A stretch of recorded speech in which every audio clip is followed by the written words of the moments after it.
Welcome. Okay. Welcome to the world of Higurashi, Chapter 8, Matsuribayashi. In this world, you'll be able to recreate the story from Hanyu's point of view. Your objective is to create the June 1983 ideal to you. You will need to collect many different fragments to make that possible. However, Takano's conviction is very strong. To overturn it, you will need a lot of effort and a lot of fragments. I'll warn you right now, it'll be a slow and painful process. Hanyu went through it for over 100 years, and even she had to stop and give in to fate. Defeating Takano's conviction will not be easy. The trial in this world will put you through as much pain as Hanyu had to endure. You may surrender, just like Hanyu did, after being emotionally worn down by the constant repetition of the worlds woven by countless fragments. When you feel like surrendering, you can end this game at any time. But if you do, the worlds revolving around your friend's fate will be limited to Onikakushi through Minagoroshi. By forgetting about this world and uninstalling this product, you will finally accept death, just like Rika did. Your ideal June 1983 can be recreated by putting together 50 fragments that are scattered all over this world. To connect these fragments together, you will need the right ones. There are 50 of them, which may be dizzying. However, this world isn't that merciless. To ease your pain, there will be a little help for you. When you choose the wrong pieces, your only ally here will give you a sign that it's not yet time to put those fragments together. As long as the sign remains, you won't be able to connect them. You might as well go look for different ones. After you put other fragments together, you might be able to connect the ones you couldn't put together earlier. When that happens, she'll let you know. Let's put those fragments together. Then you'll be able to join the other ones too. When you connect all 50, they'll become one big fragment. There you'll find your ideal June 1983. That's when the long-awaited Matsuribayashi will begin. That's when the long-awaited festival will begin. Before you peek at each fragment, why don't you line up all 50 of them first? Most of them require other fragments, so there are only a few you can actually look at. Let's try to find those first. To see the conditions for connecting fragments, just point the cursor at them. Before anything else, let's find the ones you can look at without any conditions. This will be an extremely long and difficult trial. Let me tell you again. Hanyu challenged this for over 100 years and gave up on it. If you believe in miracles in the same way your friends do, even if you don't live in the world where they live, if you believe in them, okay, welcome. Welcome to the world of Higurashi Chapter 8, Matsuribayashi. In this world, you'll be tested to see if you believe in the world that Rika and the others believed in. A miracle only happens when everyone combines their strength. The June 1983 created by Takano is nearly indomitable. She's gathered many people whose powers are beyond the average person to her side, her backers being at the center of national authority. Even if 100 dice all rolled once, there wouldn't even be a chance to defeat her. In other words, a miracle is the only way forward. A miracle happens only when everyone combines their strength. And you are one of them. What the fuck? That's crazy. Are you ready? I'm more than ready. The key to a long journey is not to pressure yourself too hard. Well, let's take it at a light pace. I'll work while drinking my usual wine. Okay. So it was implied before kinda that who we're talking to is Rika. Or a version of Rika. And that kind of solidifies it.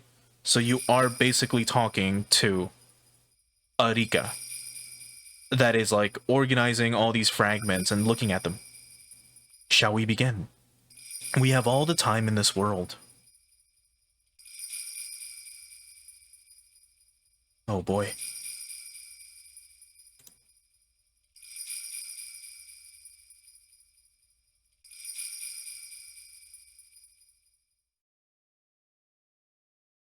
You have obtained new fragments.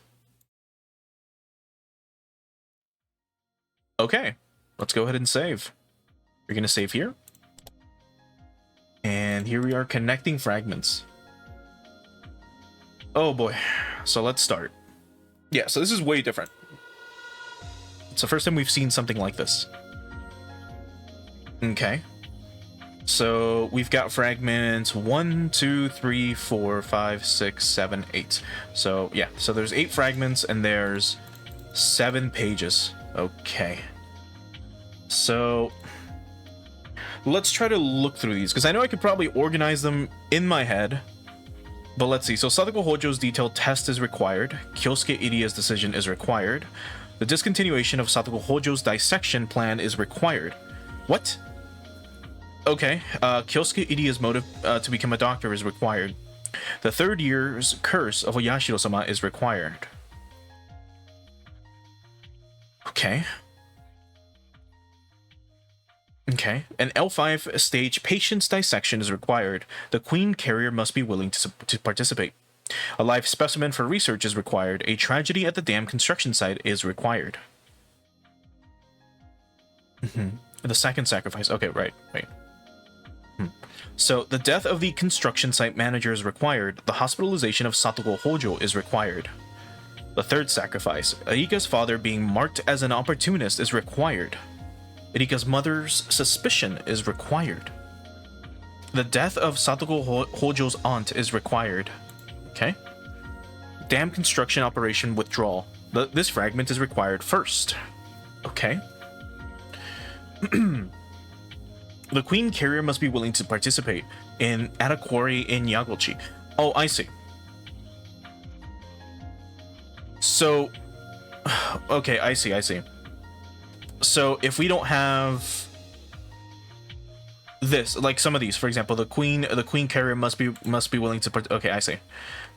Results of the research on C103 and H107 are required. The truth about the Shirakawa Park accident is required.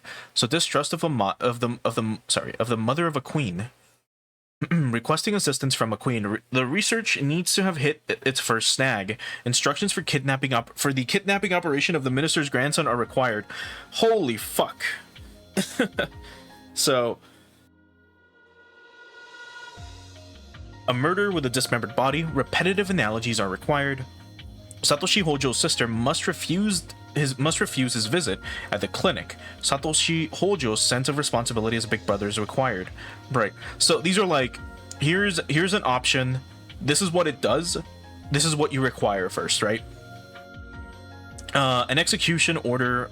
Mysterious death of the Furude couple. An execution order from the 3rd year's curse is required. A declaration of war from Crowdo Oishi is required. Okay. Death of Satoshi's aunt. A bat to beat her to death is required. Iria's background. Kyosuke Iria is reminiscent. Kyosuke Iria's reminiscence is required. Kyosuke Iria. This fragment is required first, right? So here's another one that is required first. A routine inspection. Prior consent for the collection of cerebrospinal fluid is required. The death of Koizumi Sensei is required for disappointment. Deja vu. A completion of the medicine C117 is required. 1, 2, 3, 4. Rika Furude's high fever is required. Jiro Tomitake's slight fever is required. Jiro Tomitake, this fragment is required first. So anything involving, for example, this, we need to have Jiro Tomitake go through his storyline, I assume, and then go from there. The old guy. The death of the dam construction site manager is required. Alright, page 4. So a bottle of wine for a toast is required. Jiro Tomitake's promise is required. The draft of an emergency manual is required. Okay. A local explanatory meeting. This fragment is required first. I think this is the first time we've seen the Hanyu, so maybe this is required first for realsies compared to all the others. We'll make a note of it. So that's what, 4? 1, 2, 3, 4. Let's go in order horizontally. So this can be 2. So 4, 2 maybe. Depression of a Shinto priest. Erika and Satoko's shopping trip is required. The Shinto priest contacting the ED institution is required. Suffering of a big brother. Rock candy as a treat is required. Okay. I'll read the bottom parts to myself. I'll just read the titles for this. So the Hojo siblings. Okay. Satoshi Hojo. So this is the start of it. A notice of leave of absence. Okay. It's funny, in order to have a leave of absence with Satoshi, he needs to have a job first. Footsteps in the 4th year. Okay. Awareness of his sins. Okay. Preview of lots for sale. this probably comes after. So, Ryugu family, sorry, New Wind, the Ryugu family move is required. A watermelon is required. Formation of a club. Keiji. So, Ichiro Maebara inspecting a vacant lot is required first. Okay. Brena Ryugu. Mion Sorozaki. Strawberry milk candy is required. Satogo Hojo. And Rika Furude. A conflict between the Hojo family and the Sonozaki family is required. Is that what? Might this be related to it? A local explanatory meeting. Maybe. Anyway, we'll make a note of that. In June 1983. An invitation to an end. A raw sea urchin and vitamin A are required. A big teddy bear is required. She needs moral support. A fragment of Himatsubashi. A fragment of Onikakushi. A fragment of Tsumihoroboshi. A fragment of Watanagashi. A fragment of Meakashi. A fragment of Tatarigoroshi. A fragment of Minagoroshi. And a fragment of Matsuribayashi. 7 fragments are required. I think this one... back here. I think this one... it's one of the only ones that has Hanyu in it. No one else has Hanyu except for this one. And that's it. So maybe this goes first. So I don't know. Can we start with this? So whatever this links to, this is the start of it. ダムの建設事業に伴う地域振興や地域産業の育成などですね。そんなことは聞いてねえっつってんだろ。俺らの誰の断りがあってダムなんか作ろうって言い出したかって聞いてんだ。おう、わしらから税金絞るだけ絞っといて。ですから先ほどから申し上げておりますように。Shit, I was scrolling on something else. My bad. Who the hell gave you permission to build a dam here? You squeeze tax money from us and this is what we get in return? Who do you think pays you your salaries, huh? Look, we're trying to explain to you. 言い訳など聞いちゃならんねえ。いつ計画を中止するんか聞いとるんじゃい。お前じゃ話にならん。東京の建設大臣を連れてこい。ここではっきり白黒つけちゃう。引っ込めんか、国家役人が。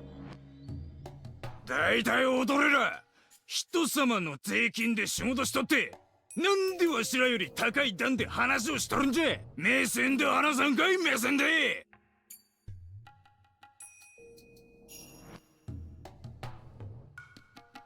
The auditorium is filling with angry shouting. The sign at the entrance says Hinamizawa Dam Construction Explanatory Meeting.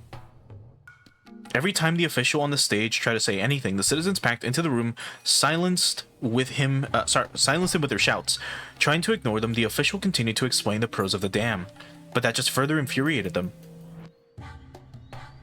Between the stage and the citizens, there was an open area where a police squad is standing by. If they weren't there, the citizens would jump on the stage and start a riot. I'm watching all this from the back of the auditorium. It's obvious to anyone that they're being swallowed by their anger. They've become filled with a bloody red rage. The anger that came from a certain purpose becomes a purpose in itself, and it creates a vicious cycle, where anger leads to more anger. Anger is a necessary emotion for humans. People face many difficulties in their lives. Anger gives them the motivation to fight and conquer such difficulties. Therefore, anger is an essential part of life itself. So I will never reject anger itself. However, anger like this, that goes far beyond normal, makes people forget their purpose. That is no longer an essential part of life. As the blood rushes to their head, a person can't even remember what they've done. They go out of control. Such emotions are very painful, sad, and difficult to endure. I can clearly see the villagers who live alongside us turning into ogres. I understand the rules of the human world. The power of an individual can't be compared to the power of the government. To be able to fight, an individual needs to become part of a larger unified power. But to steer that unified power in the right direction is extremely difficult. The cycle of anger leads to more anger. Not anger that helps you live, but anger that exists only for anger. It's just like being an ogre. And this emotion is capable of violently rousing us from our long, peaceful slumber. Everyone is immersed in their own anger. We lived peacefully with the villagers while we slept quietly. Yet now we've awakened, and it's like the world is trying to return that age where ogres were set to rise from Onigashchi Swamp. I kept shouting at everyone to get them to calm down, but my voice can't reach them because of the vicious cycle of anger. Even so, I'll continue shouting, hoping even one of them will hear my voice. Because if I don't do anything, the ogres may awaken. The ogres that went into a deep sleep may reawaken because of this commotion. Then all of a sudden the atmosphere changed. Looking up, I saw that the angry exchange between villagers and those on the podium had devolved into confrontation between the villagers themselves. What's going on? Okay,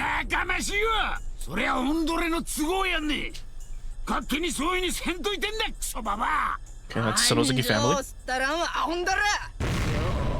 もう一旦抜かしょってからにこのやからおうてめえお涼さんと知っててその口聞いとるんかいな上等切っちゃらおい名乗るかいおいやっかましいわその崎がなんぼのもんじゃいわしゃ北条じゃ腰巾着は引っ込んどらんかえおお北条のなあまぬかしよったようも村を沈めちゃる言えるのお前なんぼで村を撃ったたまらんか死に損ないがいいんか南沢には貧乏にも大勢おるんお前んとこみたいに山に畑をうなるほど持ってる地主とわけが違うあわしゃ国の保証金で十分満足しとった町の公営住宅も手配してくれるっちゅうしなんも不足はなかったそれをオンドレラが全部ちゃぶ台ひっくり返しちゃったん台無しにしちゃったんじゃボケオドレラ地主の都合で人まで巻き込むなやそんなに国と喧嘩せんかったらオドレが一人でやれしたらん銭は誰が払うんねオドレかいなうちはな貧乏だし育ち盛りが二人もおるんおとなしゅう国から銭をもろうて職を斡旋してもろうて人生再設計ちゅうとこなんやそれを踊れはなんじゃいつからお前はわしの代表になったんじゃお前そんなに偉いんか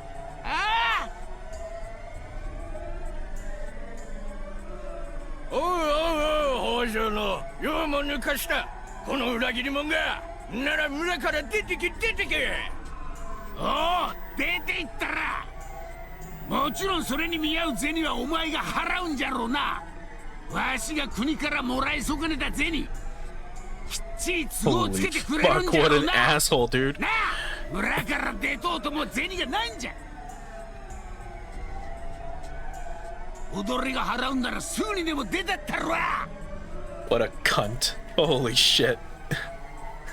北条の言う通りだ立ち退いてもいいと思ってる住民もいるんだぞ御三家は俺たちを巻き込むなおおなんじゃ今抜かしたのは誰じゃ名乗らんかボケ残りたいやつは勝手に残ればいいだろうがボケ立ち退きも権利じゃ勝手に人様の権利に干渉すんなこのダラズがそうじゃそうじゃその先のクソババアはすっこんだねああもちろんダム計画に同意してくださる方には見合う保証を決して土地の搾取ではありませんので黙れ役人ボケおんどりゃ村マップたちに策を Bro saw his chance. 死ねや北条 He's like, yeah, we'll compensate you. 気を吸う資格はねえ今すぐ息止めて死ねなめんなボケがぶっ殺したら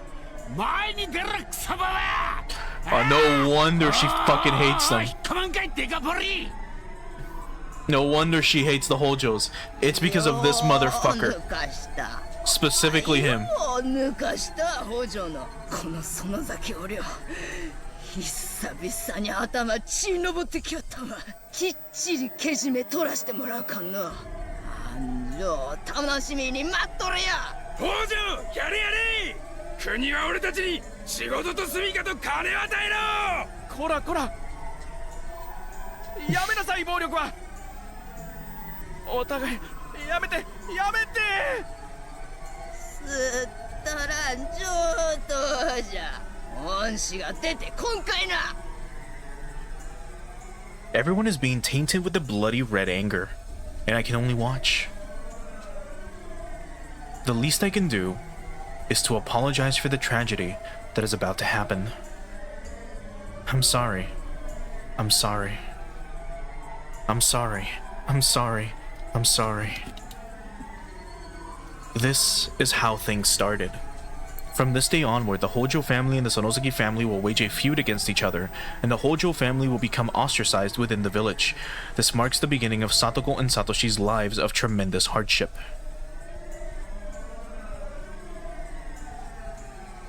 Interesting. Okay, so we have what, 50, about 50 pages of shards to look through. I think that took about 10 minutes, and that was an autoplay. So that's gonna take forever, but it's fine. Let's work through them. What was the other one?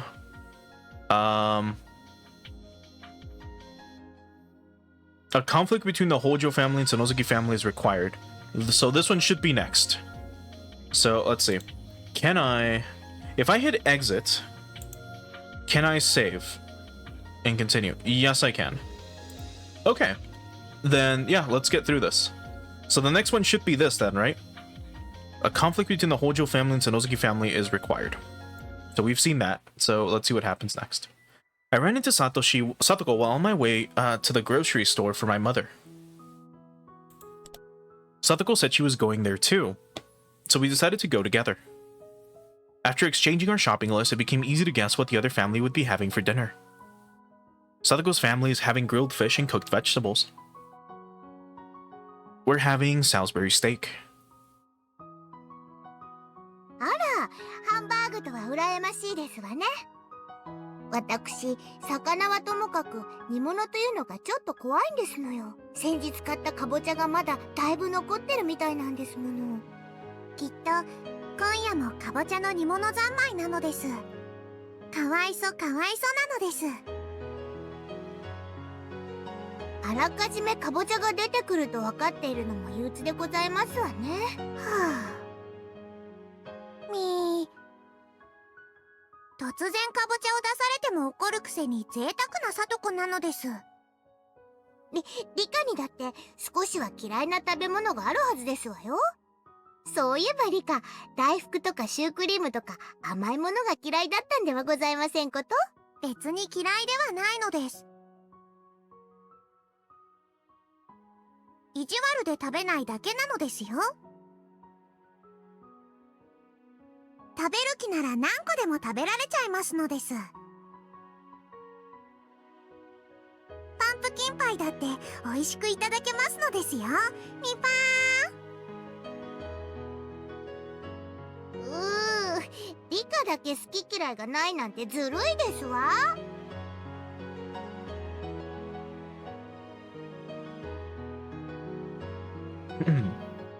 Accidentally did not read this, but conversations like this are how I have fun.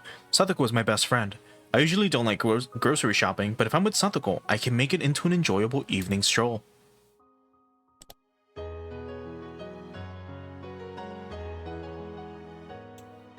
Near the supermarket, there are grocers and other shops forming little shopping districts. The grocery store is busy this time of day. All the housewives in Hinamizawa gather here to shop. Since Satoko and I have different things to buy, we decided to do our shopping separately. いらっしゃいいらっしゃい。おや、リカちゃま、いらっしゃい。お買い物かい？えらいね。みぱー。僕はお買い物ができる偉い子なのです。そうかそうか。リカちゃまは偉いな。ほら、偉い子のご褒美にこれをあげよう。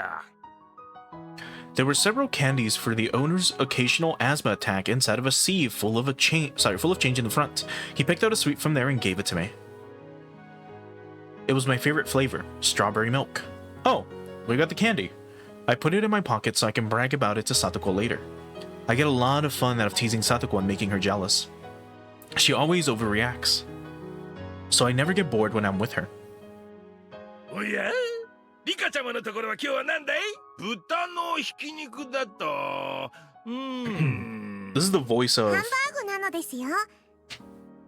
お花の形の目玉焼きを乗っけてケチャップでお絵かきをするのです。like it, それはいいね it's the same actor, but you know, not the same person in universe. I enjoyed that conversation while filling my shopping basket. But then I overheard some women whispering. They're talking about something that's a little harsh. Satoko. They're talking about Satoko. How long do those village traders plan to stay here? They should just leave. They don't even have the guts to go shopping themselves and make their daughter do it instead. The women went on and on. Ever since the Hojo family and the Sonosuke family got into a huge fight at the explanatory meeting for the dam project, the Hojo family has been ostracized within the village. At first, there were a significant number of families in favor of leaving like the Hojos, but the main branch of the Sonosuke led a push to completely solidify the village's opinion, and as the tone of the unified resistance grew stronger, the pro-evacuation family steadily grew quieter. The public harassment led by the Sonosuke family and the Kimiyoshis, two of the three families with powerful influence on the village, also played an effect too. Sonosuke family made the Hojo family into an example to ensure there would be no more pro-evacuation supporters. The ancestors of the village have lived here for generations, and the villagers know that themselves and will be buried in this village, so this harassment put a lot of pressure on them. Interesting. Who was it who agreed to make the Hojo family the leader of the pro-evacuation group at the explanatory meeting? Those same people no longer said anything, and they even joined in on harassing the Hojo family. The harassment they faced then became pressure from the entire village. The Hojo family is hardly wealthy, and they haven't paid the town council fees in a long time. When things were peaceful, nobody said anything about it. But now that the wind was blowing a different way, the Hojo family was asked to pay off all of their late council fees immediately. It wasn't an amount they could afford, but the Hojos recognized the fight was being picked with them, and they responded to it. And so the Hojo family quit the town council. But that only played right into the village evil plan. Making an enemy of the town council meant facing vicious harassment.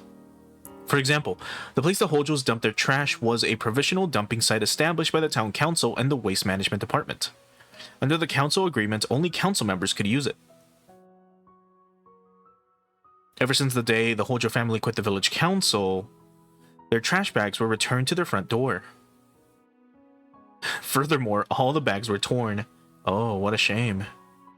On top of that, a sign went up on the hedge road near the Hojo family. It said private road, no trespassing. Only council members permitted.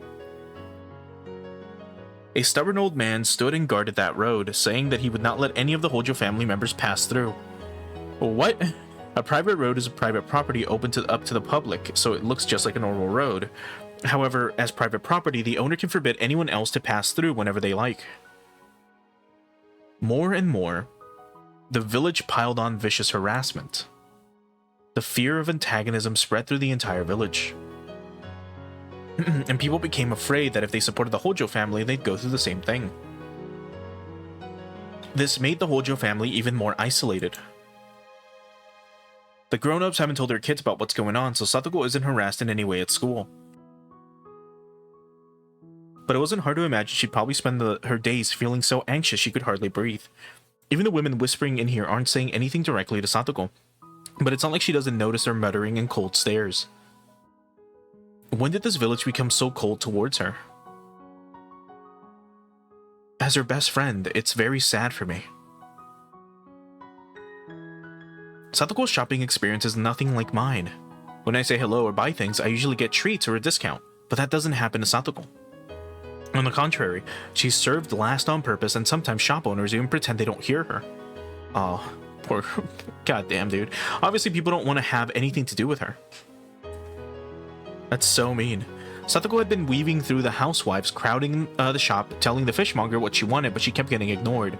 She's decided to keep her smile and pretend she doesn't mind, but I know. It was far too painful for her to endure. At that point, Satoko dropped her coins to the ground. Maybe her finger got stuck on something when she was trying to put the change back into her wallet. I ran through the crowd to help her pick them up. But as I did, I noticed something. Sadako dropped a lot of coins and is struggling to pick all of them up, but nobody is helping her. It's not just that, it's almost like they're acting like they don't even see her there. Sadako wasn't expecting anyone to help her, since she's the one who dropped them. But there are so many people around, and not even one is trying to aid her. さとこ、僕も拾いますですよ。あ、大丈夫ですわよ、リカ。That reaction is all I needed to tell how hurt she is. Furthermore, when I started to help Satoko, other housewives started to pick up the coins too. It's as if it's the natural thing to do. So they can only help if a shrine maiden of the food of the family does. If I didn't help, they would have disregarded her completely. And the fact that the other people helped only because I did hurt Satoko even more. I grabbed the coins from the housewives without thanking them. I'd rather spit at them than do that. ありがとうございますわ、リカ。皆さん。If she didn't thank them, people would talk about that too. Satoko forced out her words of gratitude. The housewives looked down at her with blank expressions. I can't stand this. I can't stand what Satoko is going through right now. お買い物が終わりましたら行きましょうです、さとこ。ええ。I grabbed Satoko's arm and pulled her away. I was frustrated, sad, and bitter. What has Satoko done? Reality is just too cruel. Everyone loves me, but can I share that love with Satoko? Satoko must be wondering why people treat me so differently. I shouldn't come shopping with her. Or rather, I should have done her shopping instead. さとこ。なんですの、リカ。風にをばらまいてしまって、かわいそうなのです。なので、これはさとこへの残念賞なのですよ。It's the candy. I wanted to at least ease her pain a little bit, so I pulled out the strawberry milk candy I just received. But Satoko refused to take it. その飴はリカがもらったものではありませんの。My hand froze. She saw me getting this candy. 渡した人だってリカに食べてほしいと思って渡したんですわ。だから私が食べたら失礼ですわよ。Oh. Satoko turned her back on me and kept walking. Without even saying goodbye, she continued on to her house with the shopping bags in her hands. I only wanted to ease her pain, but I ended up rubbing salt in her wound. How can I call myself her best friend? If I could have crushed the candy right there. But my tiny 10-year-old hands are too weak.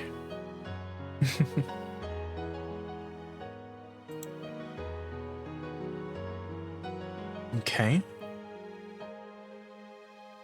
So that's fragment 2. So it seems like each of these are about 10 minutes, just about. Okay, so we got milk candy. Which one of these needed milk candy?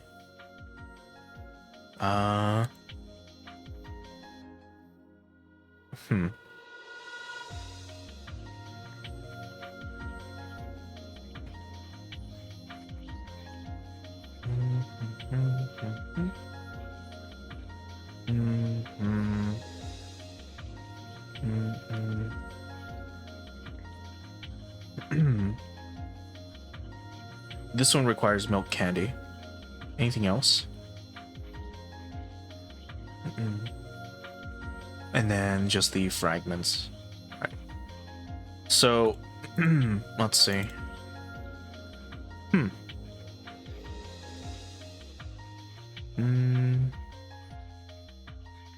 We could do the milk candy one next here with and get Mion's info, but maybe we're branching out too far.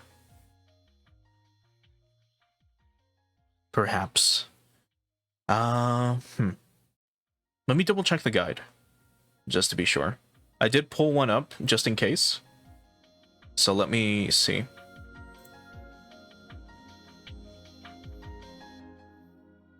Okay. So it's a little bit different. It seems like I got the first two right.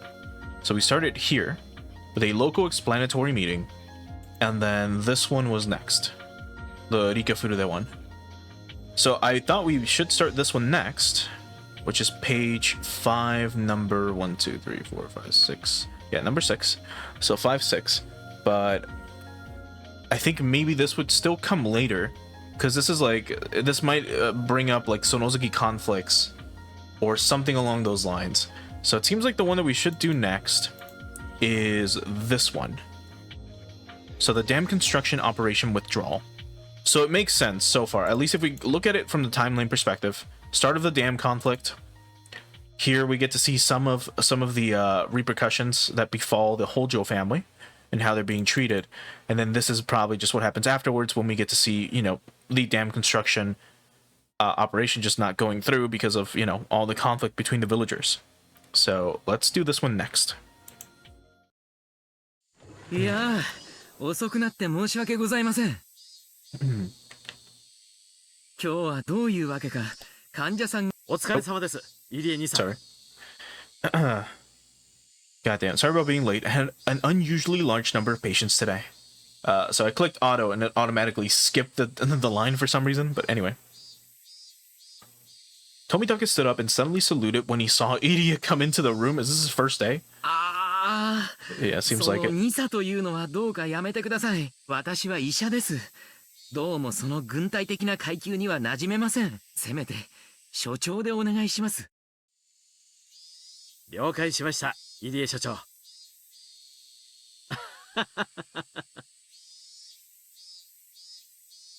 Tomitake, of course, knew that Iria didn't like to be called Lieutenant Colonel, so it was something of a joke. They laughed casually together. On the other hand, Takano looked rather fed up with it. She couldn't stand hearing the same joke over and over, and was even thinking about talking to Tomitake about it. Oh my god.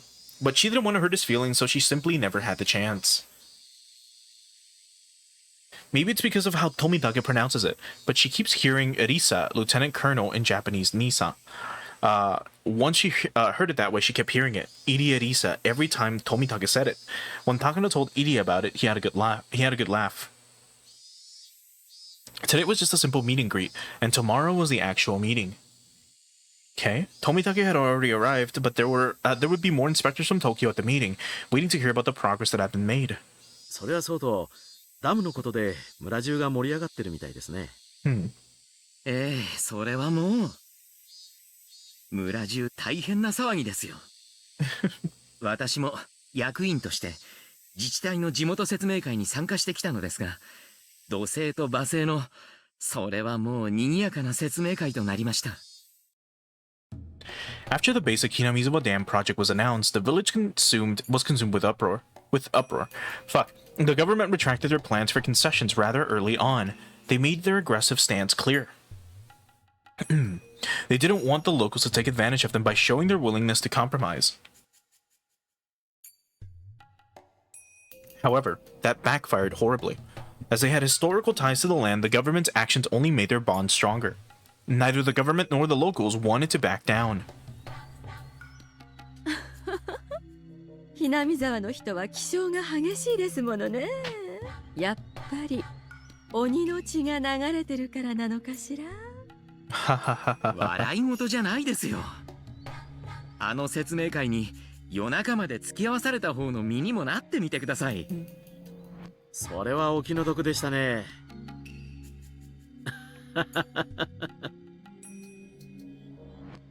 いや、本当に笑い事ではないですよ。富武さん、ダム計画はどうなってるんですか？本当にこの村はダム湖に沈められてしまうんですか？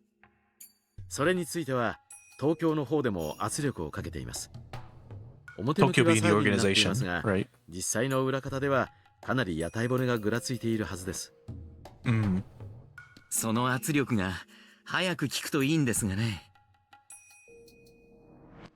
村は朝から晩まで賑やかで、村人の心もこのところすさんできたように思います。診察に来るお年寄りに捕まってたっぷりと反ダム論争を聞かされる時がありますよ。付き合わなければいいのに。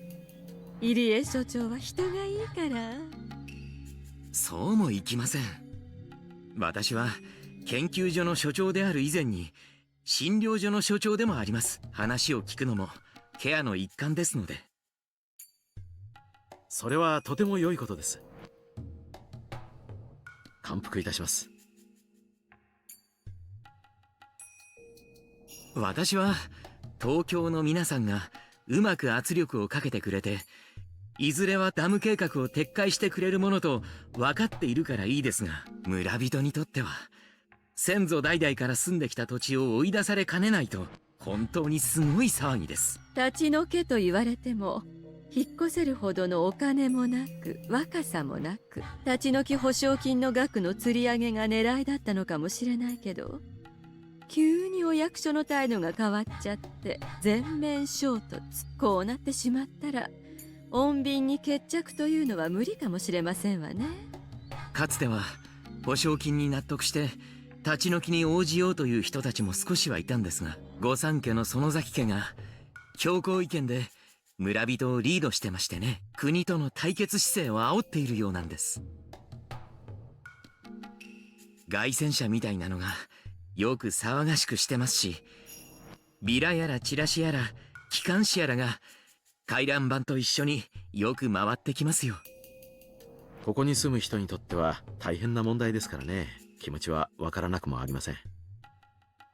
そういう意味では思惑は多少違うかもしれませんが、そんな皆さんのためにもこのダム計画は早く撤回になるよう交渉を進めてほしいものです。撤回されればこの村もすぐに落ち着きのある元の村に戻るでしょうから。もちろん分かってます。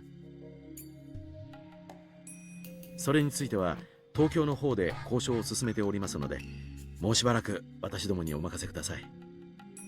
東京の方で噂を聞いたんですけれど、建設省の方になかなかうまく圧力をかけられるコネクションがなくて苦労してるとか。いや私ごときでは詳しくは知りませんが、水面下調整がうまくいっていないのではという話も少し聞きます。Takano had powerful people supporting her, but they didn't control all of Japan. There were some things they excelled in, but also other things that they weren't too good at. Finding a way to put pressure on the Minister of Construction fell into the latter. Uh-huh. 冗談抜きでダムができますからここを立ち退いてくださいなんて話には本当にならないんですわよね。もちろんです。それだけは絶対に問題ありません。時間がかかっているだけですので、皆さんはどうかそこは任せて研究を進めてください。穏便に済ませることができない場合は最終的な荒領事も辞さないことで意見をまとまっておりますので。荒領事とは何ですか、富武さん。What do they mean? そこは我々の領分です。入江所長は気にされなくて結構です。どうかお任せください。そうですか。Also, oh wait, I don't think we've seen this depiction or this sprite of Tomitake. わかりました。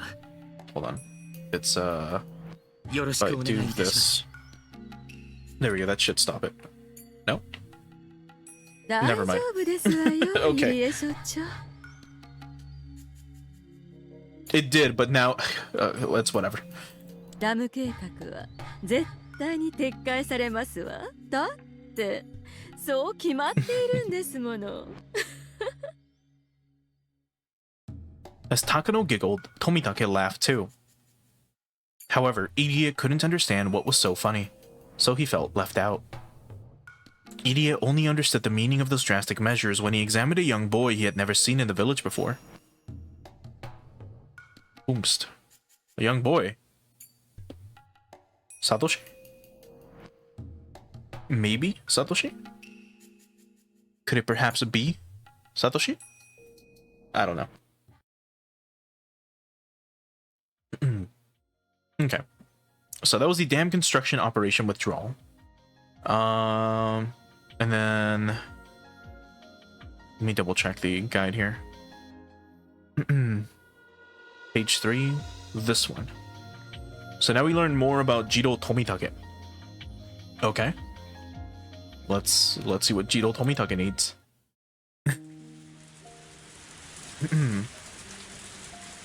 The forecast said there was a chance of rain in the evening, but I didn't think it would rain so hard. We decided to wait at an abandoned bus stop for the rain clouds to clear. ごめんよ、高野さん。あら、いいのよ、気にしないで、次郎さん。私も土砂降りになるかもしれないことを覚悟の上で出かけたんだから。Okay, the audio played way too quickly for that, but Takano giggled, and then although she said the weather might change suddenly, I dragged her out here. I feel stupid for making her come along and ending up ruining her precious day off. I have to go back to Tokyo tonight, so it'll be a while before I can return to Hinamizawa. I didn't want to spend my last day at a cheap hotel in Okinomiya, so I asked her to go for a stroll. Yeah.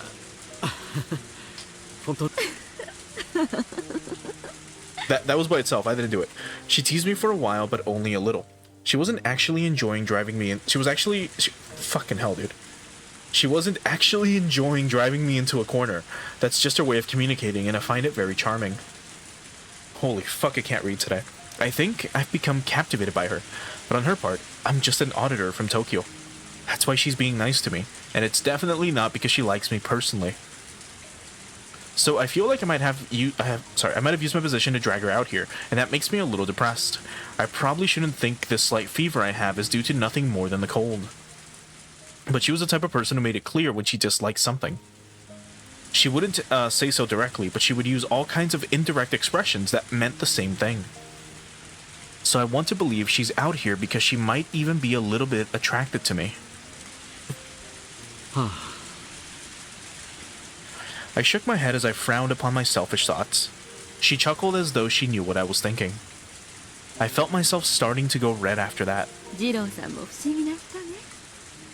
東京ではさぞや女性にモテるでしょうに。おかしななんてことはないよ。高野さんは十分魅力的だよ。確かに私はとても大切な研究のためにたまには頭を切り替えて遊ぶことも大事。 Again, that was the game itself doing it. I think I will.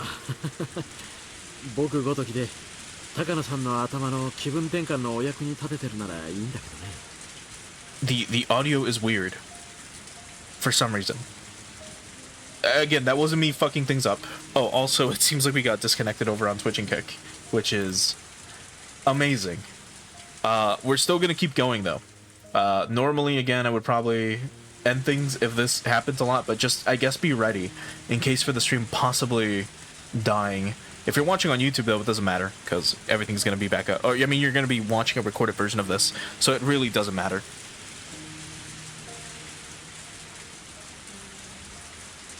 Okay, seems like we're good. Anyway, seems like the auto for some reason was just skipping audio, so I'm just gonna do it myself then. あなたは私と一緒にいても気分転換にはならない？ She gives me an impish smile that makes my heart skip a beat. I tried hiding my embarrassment so she wouldn't notice my ears going red. そんなことないよ。僕も高野さんと一緒に過ごせるといろいろと気分転換になるよ。それにほら、高野さんに野鳥撮影のことを布教すれば、僕も撮影の同志を得られるわけだしね。もしよかったら、次に来るときは僕の古いカメラを持ってくるよ。買うと高いからね。ありがとう。あなたを虜にする野鳥撮影がどれくらい楽しいのか。ぜひ教えていただけると嬉しいわ。うん。僕のフルで少し挑戦してみて、馴染めそうだったら新しいカメラを買う方がいいんじゃないかな。ありがとう。次に来てくださるときはぜひ私の写真の批評をお願いするわね。うん。どんな写真か楽しみだな。きっと二郎さんみたいにはいかないわ。本当に初めてですもの。While she keeps her cool and smiles, all I can do is blush and scratch my head. Am I being conceited? I can't help but think that Takano-san likes being with me. If it's mere flattery, I don't think she'd come this far. Oh, no. Taking women's flattery seriously is the mistake I always make. I shouldn't assume that she's attracted to me. そういえばこうして二郎さんと二人きりでゆっくりおしゃべりをするのは初めてね。そうだね。いつも所長とか他の研究員の人とかがいたりするからね。私あなたのことを全然知らないの。あなたが東京でどんな仕事をしているかとか、今までどんなことをしてきたのかとか、自衛隊ではどんな活躍をされているのかしら。昔ちょっとだけ教官の真似事をしてたけどね。怪我をした時に目をやっちゃってね。普段の生活には支障はないんだけど、大ごとに受け取られちゃって、それ以来は事務屋の仕事ばかりやらされてるんだよ。Takano giggles, saying I must have done something silly to cause the injury. それでね、体内の広報誌を作る仕事を手伝った時に、イベントの写真撮影で初めてカメラの魅力を知ったんだよ。カメラには人を幸せにする力があるのさ。何を言ってるんだろうって思ってるだろうけど、いやこれは本当なのさ。僕はカメラに触れるようになってから日々に幸せを感じるようになったと思ってるよ。 So basically, Tomitake was working again with the Japanese Defense Force, or the SDF, or the JSDF. He hurt his eye, and they're like, you should probably just do desk work from now on. So essentially, Tomitake became the JSDF, like, you know, photographer for like magazines and PR and shit. To put this in modern terms, imagine Tomitake becoming the fucking social media manager of like the military. Like he runs their Twitter page. Like that's what Tomitake is doing now. カメラでどうして幸せになれるのかしら。カメラというのは日々の生活を切り取って写真にして残すものなんだ。残すくらいなんだから幸せなものを写したいというのは当然だろ。じゃあ幸せなものはどこにあるんだろうとファインダー越しに自分の周りの世界を覗いてみると、そこには今まで当たり前だと思っていたものが実はとても幸せなものだったんだと気づくことでいっぱいなんだ。例えば路肩のアスファルトの隙間からけなげに生えている一輪のタンポポだって忙しく通り過ぎる時にはただの雑草に過ぎないけれど、ファインダー越しに覗いた時、それは春の訪れを教えてくれる季節からの素敵な贈り物であったことに気づけるんだよ。それを写真に収めアルバムに残す。そしてアルバムを再び開くたびにその時の幸せな気持ちが蘇ってくるんだ。二郎さんは風景や野鳥の撮影をしながらそんな気持ちに浸っているの？その写真が芸術的かどうかとか賞を取れるような劇的瞬間かどうかなんていう野心的なことは僕にとってあまり重要じゃないんだよ。僕たちが気づかない小さな幸せに気づかせてくれる。そこにこそカメラの魅力があるんだと思ってるんだ。だからそんな気持ちでこのひなみ沢をファインダーで覗けることはとても楽しくて幸せなことなんだよ。So I'm really glad to be able to see Hinamizawa through my viewfinder.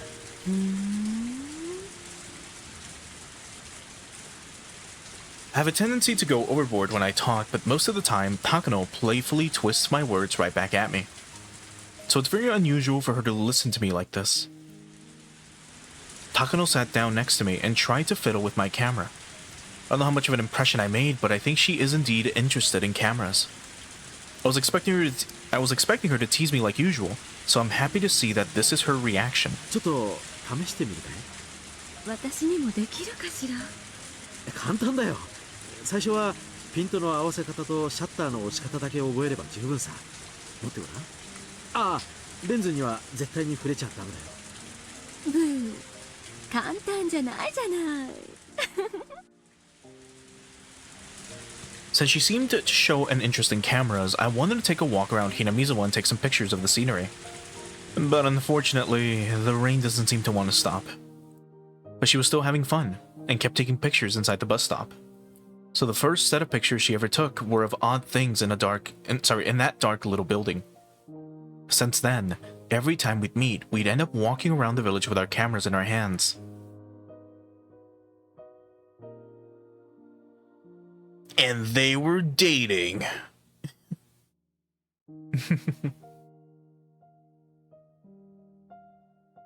Interesting. Okay. So now let's do this one. Kyosuke Irie. Group physical exams are very meaningful for our research. Although it's only for certain age groups, we can examine many of the Hinamizawa residents at the same time. It's a perfect cover for our research center. Also, because of several arrangements, we have a monopoly on the villagers' corpses. Oh my god, we have a monopoly on the villagers' corpses and can perform autopsies on them too. There certainly wasn't an environment this rich in opportunity for those in the medical field. Our follow-up on the work of the late Dr. Takano is going smoothly. The amount of data he compiled is absolutely astounding. He truly was an incredible researcher. 失礼します、所長。ああ、高野さん、お疲れ様です。This song is so good, by the way. 先ほど東京から残りの検査結果が郵送されてきました。こちらに置きますわね。ありがとうございます。いよいよ面白くなってきましたね。この面白さを共有できてとても嬉しいですわ。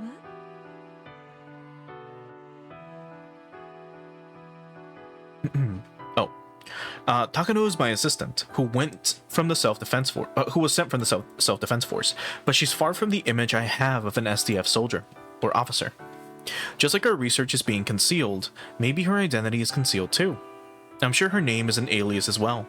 I'm just a doctor and a researcher. Without Takano's support, it would be impossible for me to manage this institution. She's a pipeline to her clients in Tokyo, my assistant, as well as a researcher who's an expert on Hinamizawa syndrome. Her existence is absolutely necessary here.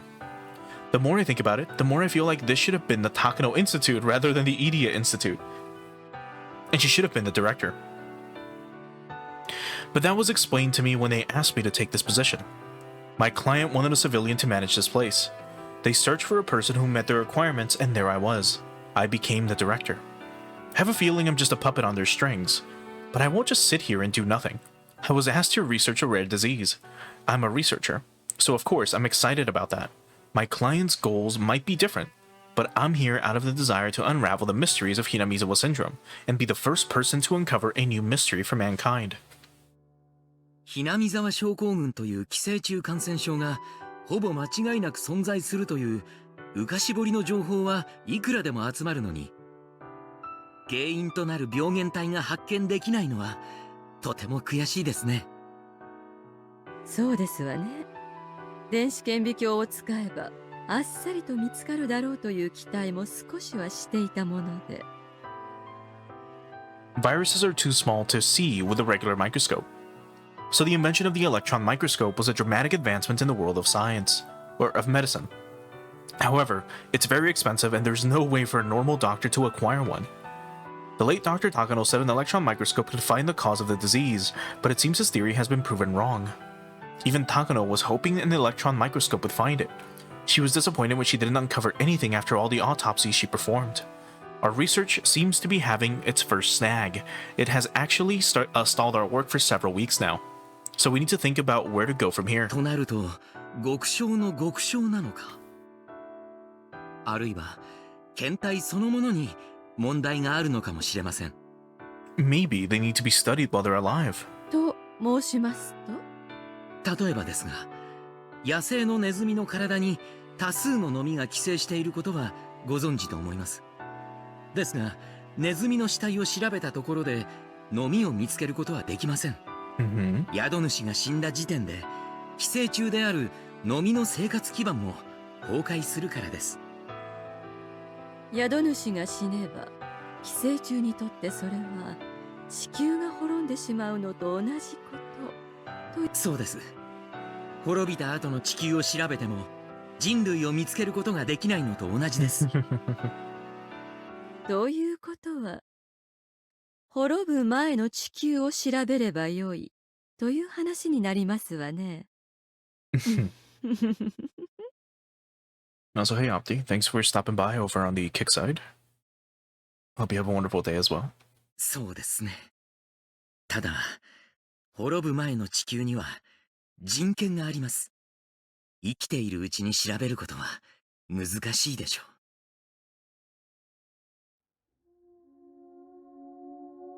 So we learned about this earlier, actually, where we learned about the ethics of medicine and how some doctors were still getting away with examining like a living human's brain while they were alive, right? They would perform surgery on them without them knowing, and then they would take a chunk out of their brain. No matter how you sugarcoated it, no matter how you sugarcoated it, that bore very grave meaning. From a medical standpoint, it's necessary, but we have rules and morals in this world, and we have to advance medicine within such boundaries. There was a time when I was studying lobotomies for the betterment of mankind. I don't think it was wrong. However, could I ever be forgiven under our ideas of ethics? I don't know. One day, my judgment will be handed down by the devil. Whether I'm guilty or not, I have to accept it. As I reflected upon my past, I heard a voice. It was Takano's. It was very clear and simple, yet it struck me with surprise. わかりました。滅ぶ前の地球を用意させましょう。I'm startled. Sometimes the phrase advancing medicine bore the whisper of the devil, tempting us to accept sacrifices. I heard that devil whisper. そんなに難しいことではありませんわ。南沢の住民ですでに重篤の状態で市内病院に入院しており、いつ死んでもおかしくない患者を探させるだけですもの。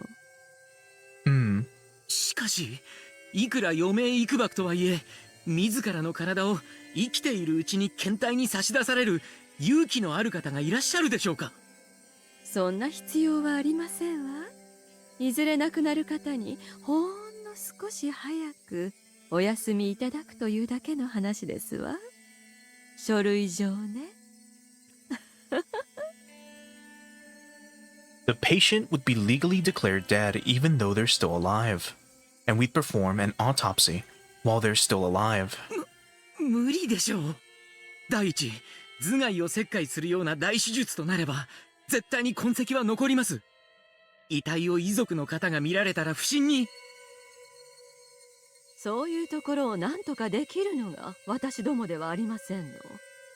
山犬に子宮、条件を満たす患者が存在しないか、しない病。先生はお皿の前でナイフとフォークをお持ちになって待っているだけでいいんですわ。すぐに料理をお持ちいたしますから。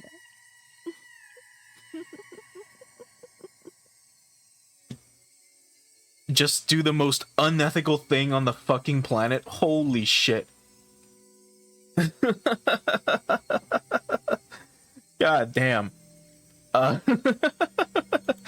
Because remember, Takano is like, well, you know, if we need to find someone, we can find someone. It won't be that hard.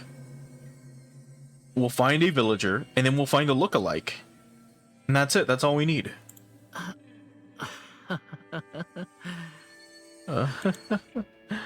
Mio Takano is my partner. There's no question about that. But I just can't trust her. It's her extremities as a researcher which contrast largely with mine. But Are we so different? I'm here simply waiting with a knife and fork in my hands, just as she told me to. I just don't want to witness such a gruesome scene, that's all. What she's preparing for me now is exactly what I want. Who's the hypocrite? Not her. It's me. How can I say I'm different knowing what I've done in the past? I perform lobotomies without the patient's consent, despite it being surgery that might affect their life forever. How is that different from what she's doing? I have never doubted my past achievements. However, when I look at her, I start to feel unease. Takano is talking to Okonogi on the intercom in my office. I'm sure she's telling him to come over so she can explain to him what was just discussed. I'm simply watching without stopping her. I begin to reflect on my past to remember why I chose to become a doctor. Oh boy. Well, that's quite something, huh, Irie?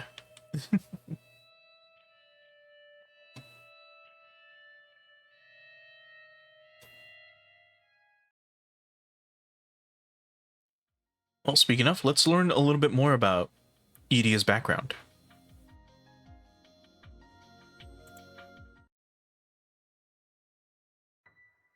I've wanted to become a doctor ever since I was little. Doctors make a lot of money. People look up to doctors. I think those are the kind of reasons I had. So when I played with my friends, I always acted like a doctor. I cleaned their wounds and I applied ice packs when my friends sprained their ankles, using what I learned from household medical books. Everyone, including me, believed that I'd be a doctor one day. My family was poor, so they praised me for that goal. They told me that I need to study a lot to become a doctor, so they borrowed some pseudo-medical books from the local library for me. The rental fees weren't cheap, so I would speed read one book in a day, and the next day my parents would go back to the store and to exchange it for a different book, saying they accidentally borrowed a book they already borrowed before. By doing so, my parents borrowed 2 books for the price of 1. Of course, now I know those books were rather useless, but they were highly motivational just the same.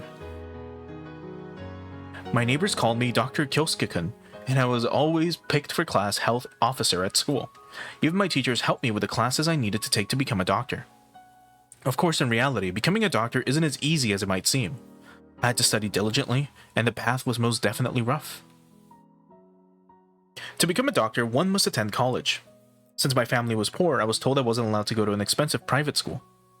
So I had to be admitted to a national public university. My grades weren't bad, but the admission rate to the national public universities is very marginal. Especially since I wanted to go to a medical school, my chances were even smaller. I studied like crazy.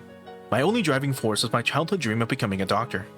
The dream of becoming a doctor and to be looked up to by everyone kept me going. And I was admitted. I wasn't at the top of the list, but I made it in. I was finally at the starting point of making my childhood dream come true. My parents were thrilled.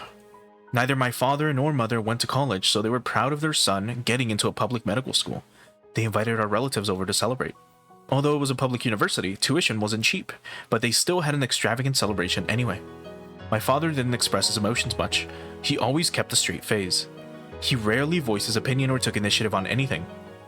My mother took care of everything, and he showed up last and left without saying a word. He was the typical stern and silent Japanese father of the time. That's why I was surprised to see him shedding tears of joy, and I cried along with him. He went around to all my relatives while repeatedly slapping my back, saying how proud and lucky he was to have a son like me. He bragged about my achievements to all who would hear them. The celebration became my farewell party as I was about to leave for Tokyo.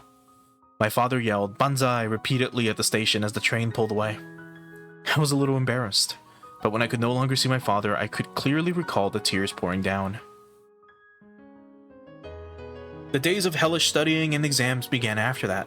Some days I was tempted to just give up and submit myself to the lavish lifestyle of the city. But the letters from my family always encouraged me and gave me the strength to go on. My dream then was to open up my own clinic in my hometown so I could contribute to the region. I never even dreamed of getting involved with brains.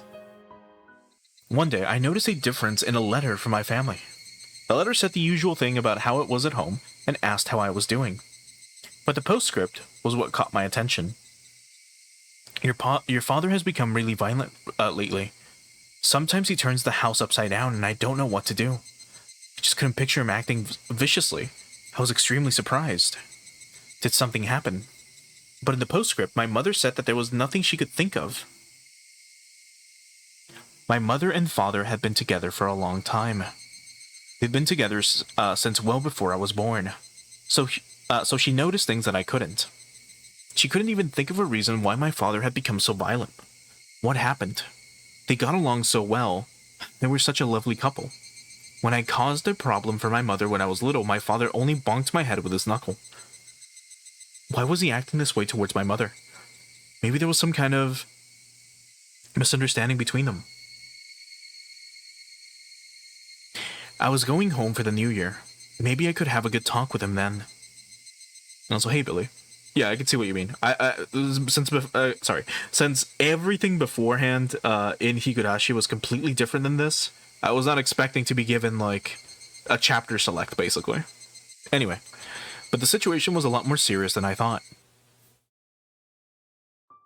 On one cold winter day, I found my apartment door unlocked.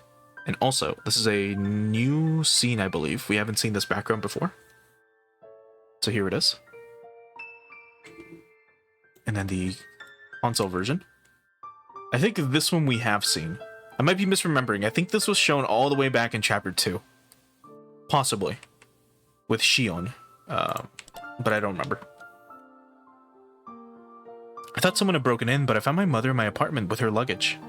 That's right. My mother could no longer take my father's fury and came to stay with me.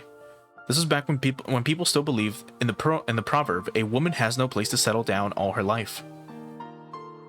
She couldn't go back to her own family because they lived in the same region as my father, so she came all the way to Tokyo.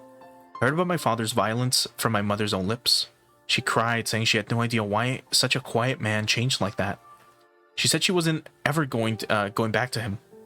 I didn't know what to do. I asked her if she could talk to him one more time, but the bruises on her body told me it was no use. To remember what happened afterwards is too much, so I'll be brief. After my mother left, my father thought she was having an affair and went over to her neighbor's house with a wooden sword. He was arrested. He was released immediately, but he assumed someone in the neighborhood was hiding her, so he did the same thing repeatedly. He eventually reached the point of getting into fights with anyone he saw. In the end, he picked a fight with some young punks and ended up being beaten to death. My relatives gave my father a decent funeral, but my mother didn't attend. It's no use beating a dead horse. Oh my god. So nobody saw anything negative about my father. So nobody said anything negative about my father, but everyone was simply puzzled as to why he changed so much. What I heard from my relatives about my father's final days was a lot stranger than what I heard from my mother. My mother only told me about the sudden rage and violence, but my relatives told me he also laughed and grew sad. Apparently, he displayed several sudden fluctuations of emotion, especially so in his last years. They also told me that he started to complain about headaches after an accident he had. My father was a construction worker. He had hit his head hard on the construction board during an accident at work. He regained his consciousness and quickly and seemed fine, but since the accident, he started to have headaches and behave abnormally. I sensed the connection between the accident and my father's changes, so I talked to my professor after I went back to Tokyo. 断言はできませんが、その様子から入江君のお父さんに何らかの異常が起こっていた可能性は否めません。その事故の際に脳が傷つき、精神的な変化を起こしたのかもしれませんね。お父さんの晩年の言動からは、そんな患者さんに多く見られるいくつかの症状が伺えます。Iria, has your father been playing League of Legends? That explains it. Human behavior is created by the brain, and if the brain is damaged, it can cause erratic behavior. In other words, my father wasn't crazy. He was suffering from a disorder. お父さんの遺体を検視できるなら、脳をよく調べてみるといいでしょう。ひょっとすると、腫瘍のようなものが見つかるかもしれません。What a fucking sentence to utter. If you can perform an autopsy on him, like if they just give you the body so you can check him yourself? Crazy da yo. My father had already been cremated, so there was no way of knowing. But hearing about his behavior, I knew for sure. That was the only way to explain why such a quiet and gentle man would change. I tried to explain all this to my relatives to regain my father's honor, but hardly anyone understood. If his brain was damaged, he would have been dead. But he was alive and well. So the accident didn't damage his brain. It wasn't his brain that caused him to change, it was his mind. They simply brushed it off like that. This is the perception most people have about the brain. They don't realize the mind and the brain are connected. Most of the relatives didn't believe me, but there was one person who I really wanted to anyway. That was my mother. As she got older, she grew senile, and she exaggerated the abuse she had to endure. All she did was criticize my father, and every time she ended up crying, lamenting that she married him. They were a lovely couple. We were a great family. That's why I wanted to convey to her that she was misunderstanding the situation with my father. My father's behavior was caused by his brain damage. What he did to her was very sad, but he didn't want to be that way. I told her that he wasn't at fault. But my mother didn't understand. Before she took her last breaths, I begged her to forgive my father. But her final words were, "Please don't bury me next to that man." My father wasn't at fault. He was simply the victim of a brain disorder. You don't complain to a person who's coughing because he has a cold. Because coughing is just a symptom, and he should have been sympathized with. In my father's case, the symptoms weren't as obvious as a cough.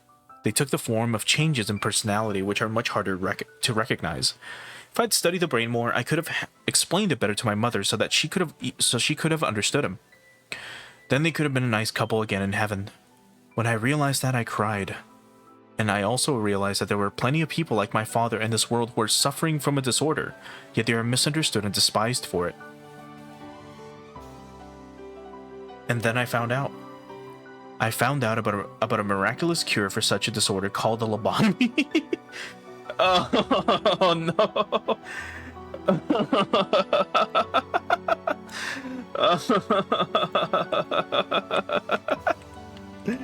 Oh my god. What a turn of events.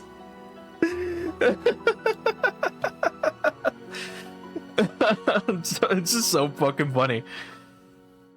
Oh god, I shouldn't laugh, but it's what a delivery. Ever since that day, I spent my days learning about the brain so I could help people who are suffering from mental illness. My father is gone, but if he was still alive, I could cure him myself. And so he and my mother could reconcile. That's the main reason why I'm here. Holy shit, that's so fucking funny. My father had a mental disorder, and instead of treatment, instead of therapy, should have given him a lobotomy. Oh my fucking god. Anyway, let's see.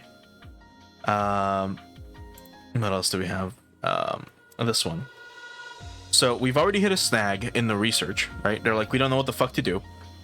We need a fresh body. So research needs to have hit its first snag. Instructions for the kidnapping operation of the minister's grandson are required. So they also talked about how are they going to get the Minister of Construction on their side. So it was the Mountain Dogs, of course, that did kidnap the Minister of Construction's son. It wasn't the Sonosuke family, as we know. So let's do this one next. That very night, the head of the Furuta family, the priest, gathered his wife and Rika together for a family meeting. In Hinamizawa, it was a tradition of the three families to gather and discuss the village's issues. So it was hardly unusual for big families like the Sonosuke family and the Kimiyoshi family to have meetings beforehand to sort out opinions among themselves. However, the Furuta family had lost its branch families, so there were only 3 of them left. Until that day, they had never had a family meeting at all. どうしたんですか、改まって。ひょっとしてダムに関わるお話ですか？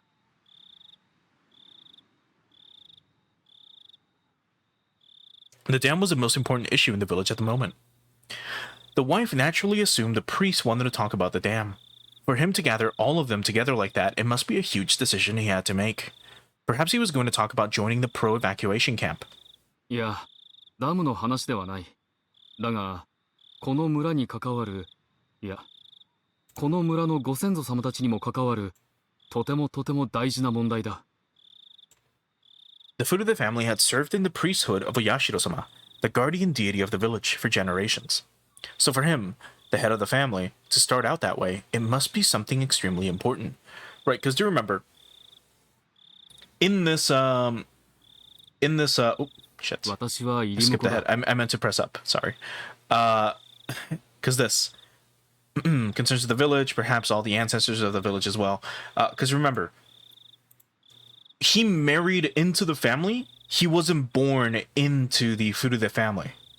So here, let this. Yeah, oh, there it is. I'm married into this family. So, so for him, the head of the family, to start out that way, it must be something extremely important. Yet he said it. Sorry, he said it wasn't about them. So what could he? Sorry. So what could he want to talk about? And then he says, "I married into this family." だから、フルデ家の本当の血を受け継ぐお前とリカにはよく聞いてほしい。お前たちは普通の人間ではないのだ。Okay. 僕はお社様の生まれ変わりなのですよ。リカ、そういうのは口にしてはいけません。あなた、そういう話はリカのいないところでしましょう。Don't listen to your mom, Rika. She's just jealous. それでなくっても、集会所のお年寄りたちがリカに妙なことばかり吹き込んで。そのお社様の生まれ変わりというのがどうも本当らしいのだ。は？少し長い話になる。二人ともしばらく黙って私の話を聞きなさい。The wife had a dumbfounded expression on her face, not knowing what he was going to say, but Rika was completely relaxed, wearing her usual carefree expression. The priest started to talk after his wife calmed down. この村には大昔からある病気があるのだ。は？それはこの地にだけある特別な病気。フード、それにはこの村に住む者が全員かかっている。今この村に住んでいる者だけではない。大昔から住んでいたご先祖様たちもみんなずっとこの病気にかかってきたのだ。そんな。だって私たちはみんな普通に生活していますよ。この村だけの病気なんて聞いたこともない。落ち着きなさい。その病気はな、この村にいる限り何も問題はないのだ。だがこの村を出て遠くの地へ行くと発病してしまう。わかるか？わかるわけないでしょ。何のことだかさっぱり。お社様のたたりと同じなのです。Rika said it so calmly while her mother became frustrated. そうだ。この村から離れるとたたりがあるのと同じなのだ。つまりお社様のたたりだとご先祖様たちが代々恐れてきたのはこの村だけにしかない風土病のせいだったのだ。そんなことあるわけないです。だって私たちだって時には村を離れることもあるじゃないですか。村の人だって仕事で遠くへ出かける人だっているし、海外に出かける人だって。Well, that's because enough time has passed that the disease has gotten, chill. うん。それは長い時間を経て病気が徐々に弱まってきたかららしい。だからこのままさらに長い時間をかければ消えてなくなってしまうものだったのだ。だがそれがダム戦争のせいでおかしくなったらしい。ダム戦争で今村中が熱に浮かされたように興奮している状態にあるのはみんなも分かっているだろう。そういう興奮状態や情緒不安定な状態はこの病気を悪化させてしまうらしいのだ。よく話が分かりませんけど、つまりこの大昔からたたりだと呼んできたものは全てその病気の仕業だとおっしゃるんですね。そうだ。お社様の作った決まりは全てこの病気から村人を守るための決まりだったのだ。そんな。それじゃお社様は神様ではなく病気が正体なんですか？そんなこと。古出家代々のご先祖様たちに説明できますか。落ち着きなさい。お社様の信仰は変わらない。お社様がひなみ沢を見守ってくださることに何の変わりもない。お社様のたたりを再現する病気がこの村には大昔からあったということ、それだけなんだ。そんなのは認められません。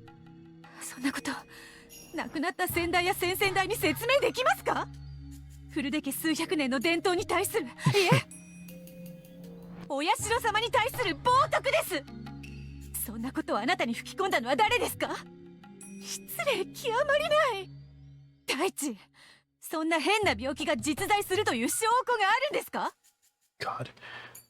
I hate when they say shit like this. Because like I get it, right? But then there's things in this world that exist that we don't need to necessarily prove, especially in science. And I mean, if you're hearing this, you're like, what the fuck do you mean? What do you mean there's scientific shit that we believe in that we don't prove? Like, that we haven't proved? Like, a lot of common things in our lives are theories, but we just go with them. For example, gravity. We don't know. Can you prove that gravity exists? Can you see gravity? Like, you can't. But if you hold a ball in your hand and you throw it up, it's gonna come back down, right? So we know the theory of gravity. We know how gravity works in theory, but we haven't proved it as a thing yet, because it's a scientific theory. Another that might be a little easier to understand is time. Can you prove that time exists? Not really, but we can see the effects of time. We know time technically has progressed, right? In theory. For all you know, the sun moves, we move around the sun, and night becomes day, day becomes night. You go to bed, you wake up, shit happens, right? But technically, time is still a theory. And shit like this, it's like, prove that this disease exists. That's gonna be a little hard to quote unquote prove, probably. But that doesn't mean it's not real. Like, there have been diseases throughout time that existed, but people thought, it was something else. It was a punishment from God, for example. But in reality, it was this other completely different thing. Anyway. それはどんな? Oh, he can't prove it. Okay, well, never mind. 厚生省と国立感染症予防研究所の方からだ。病原体もすでに特定され、現在治療方法などを研究している最中だという。先週実際にその資料や標本などを見せてもらった。厚生省の方はこの病気をひなみ沢症候群と呼んでいるらしい。そんな。ひなみ沢症候群は普通に生活している分には何も影響のない無害なだが、ひなみ沢を遠く離れたり、精神や情緒が不安定になったりすると発病しやすくなるという。発病すると妄想などに取りつかれ、最悪の場合異常行動に出ることもあるらしい。この病気は戦争中に発見されたんだそうだ。戦地でひなみ沢の兵隊だけ異常な病気を起こすことがあるのに、偉い学者の先生が気がついて研究がずっと進められてきたんだという。その辺の話はだいぶ詳しくしてもらったんだが、難しい内容だったので私の口からはこれ以上うまく説明できん。もし私の説明では納得できんというなら、お前も直接話を聞いてみればいい。私だって最初は何をバカなことを、お社様を冒涜する気かと憤慨していたのだから。その病気を研究するために入江診療所が作られたというんだ。あそこは表向きはただの診療所ということになっているが、実際は病気を調べるための隠し研究所らしい。Why would they tell this to Rika's father? Specifically. 秘密で研究しているなんてうさんくさいじゃないですか。それも厚生省がやっていることなら堂々とやればいいじゃないですか。いや、そうはいかんらしい。この病気の実態を把握しないまま存在するという事実だけが不十分な知識で広まってしまったら、病気を持っている人たちはもちろん無関係の人々も勘違いした差別を受けることになる。ひなみ沢の人間は皆怪しげな病気にかかっていて、そのせいでとんでもないことをするかもしれないなどという噂が日本中に知れ渡ったら大変だ。厚生省もそのことを心配していて、この病気については厳重に伏せた上で治療を目指すらしい。勘違いするな。私たちを見せ物にするというんじゃないぞ。この病気を根絶させ、この村を病気から解放しようとしているのだ。自給自足ができていた大昔ならともかく、現代では村から一歩も出ずに生活など成り立たん。村から出るだけで発病するかもしれない病気など、村人にとってどれほど危険なものかわかるだろ。繰り返しになるが、昨今反ダム戦争で村全体が強い興奮状態にあって、ひなみ沢症候群にとって非常に良くない状態にあるらしい。She's gonna say that this is bullshit, isn't she? もし村人がおかしくなって大変なことをしたらきっとマスコミがパシャパシャでいっぱいなのです。そうだ。そうなったからでは手遅れなのだ。そんないきなり言われても信用できませんわ。本当に相手は国の人？変な詐欺に騙されてるんじゃないですか？信用できんのも無理はない。先方は研究所はいつでも見に来ていいと言っている。私はもう見せてもらっているが、あれは詐欺とかそういうレベルではない。ゴグラの大病院でもあんな大掛かりな設備はないぞ。お前も私の話に納得できないなら、研究所で詳しい話を聞かせてもらうといい。私よりもっと詳しく説明してくれるだろう。向こうは研究所の説明でも納得できないなら、東京の国立研究所で説明してもいいし、厚生省の本庁舎で直接説明してもいいと言っている。でも信じる信じないは別にして、それが私たちにどういう関係があるんです？古出家は代々お社様の血を受け継ぐと言われている。そして8代続いて女子が生まれれば、その8代目はお社様の生まれ変わりであるとも。そうですわ。私が7代目、理香が8代目。でもそれとその病気に何の関係があるというんです？このひなみ沢症候群という病気はある種の寄生虫によるらしい。虫といってもものすごく小さい。人の目には決して見えんくらいに、その虫たちには親分格がいるというのだ。まさかそれがフルデ家だとおっしゃるんですか？その親分格の寄生虫は代々古出家の直系だけに受け継がれるらしい。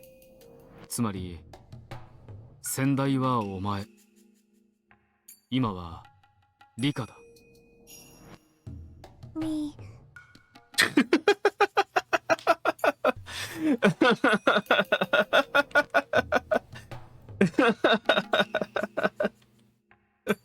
That's so fucking funny. What timing? It's like, oh, these parasites used to be, they're passed down from the food of the side. And now it's Rika who's involved. And she just smiles.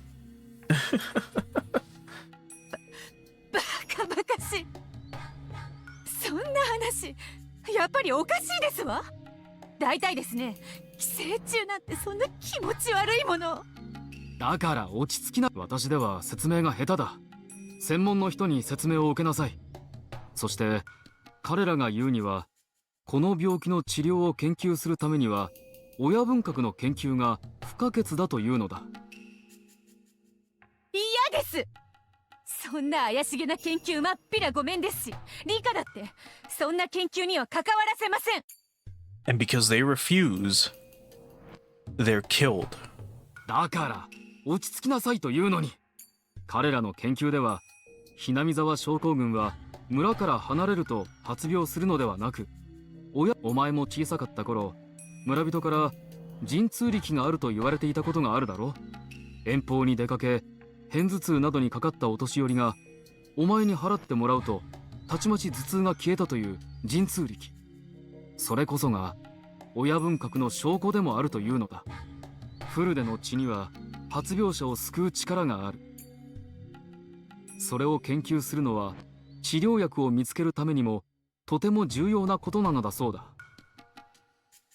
僕を研究すると村のみんなが助かるのですか？先方はそう言っている。その病気は村の全員がかかっているのですか？僕もみんなもさとこも？うん。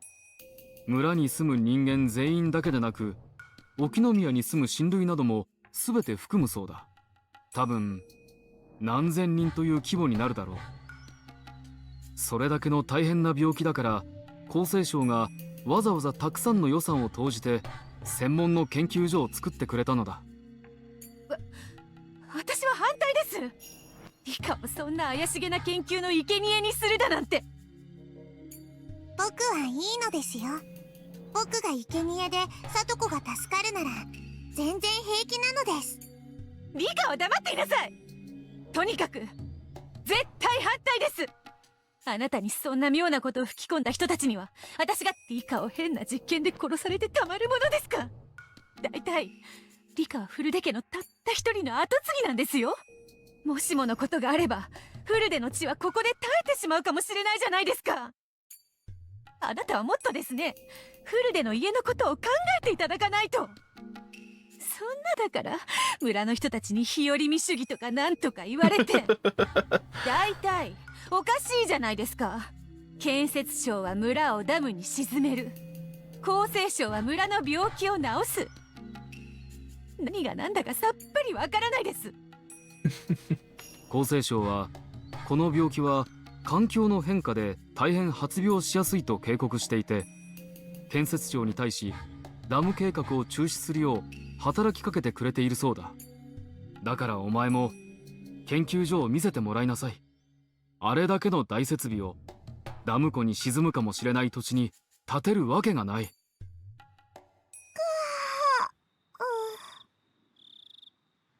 Rika let out a big yawn. It was long past bedtime for a little girl like her. 僕はもう寝ますです。父さん、僕はいつでも協力するとその人たちに言っておいてくださいなのです。Her mom is gonna fucking flip her shit. She's gonna flip out because Rika just said this. リカ、そんなことお母さんに断りなく勝手に決めちゃいけません。リカ、待ちなさい、リカ。There it is. Because remember, from the past tips, we've learned that Rika's mother hates her because of how nonchalant Rika is about everything and how bored she looks constantly compared to, say, quote-unquote regular children. But obviously, Rika is just, well, a kid. And she's a kid now, right? But she's also lived through all these moments for fucking years and years and years and years. So she's just like speeding things up. She's kind of just moving shit along. She's spinning her wheels, you know? Hey, let's get going. Quite crazy though. But again, since her mom is obviously against this, this is definitely not going to end up well for the Furude family, as we know. Anyway, let's do this one. At a quarry in Yagochi, the queen carrier must be willing to participate, which she just agreed to. Requesting assistance from a queen, yeah.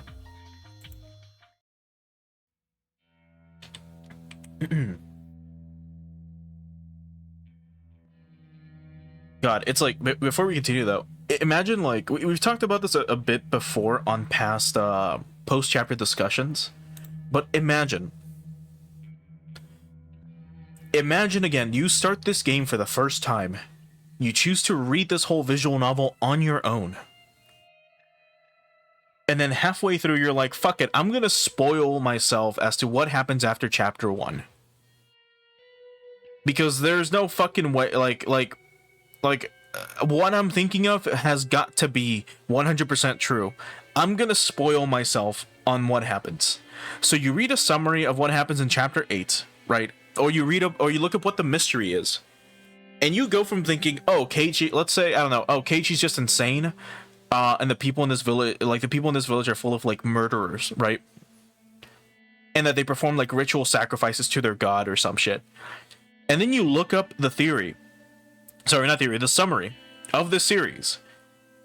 And the actual fucking mystery is that there is a parasite inside the heads of all of these villagers that when agitated or when apart from the village for an extended period of time, it activates and they become increasingly more violent.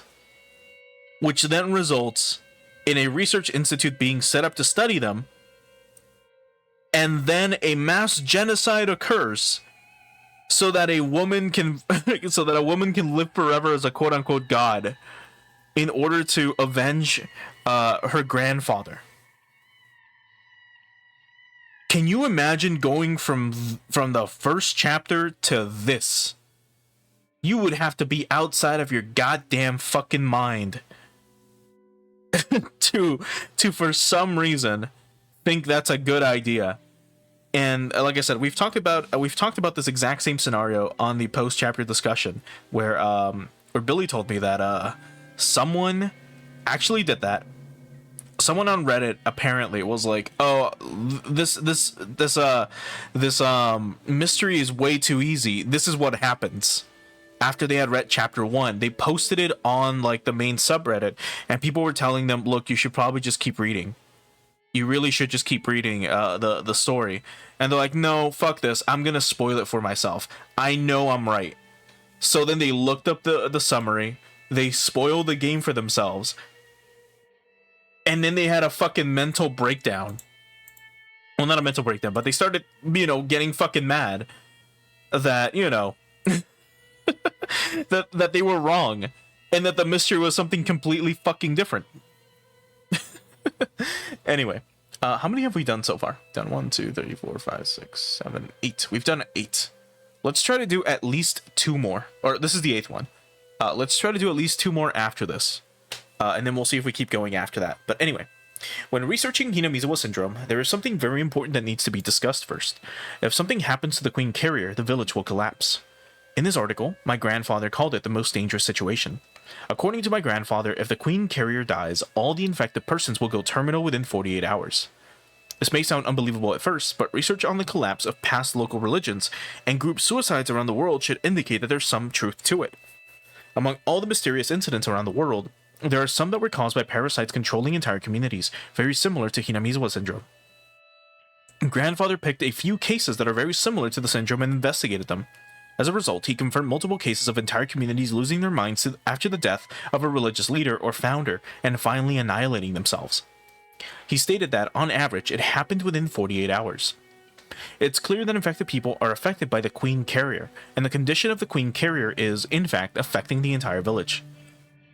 Our statistics already proved that on weeks Rika felt sick and visited the clinic, we saw an exceptionally high number of visitors. Rika being sick with a simple cold had a massive impact. If something particularly bad happened to her, we'd be facing a serious situation within 48 hours. That's why the Iria Institute has to protect Rika Furude, the Queen Carrier.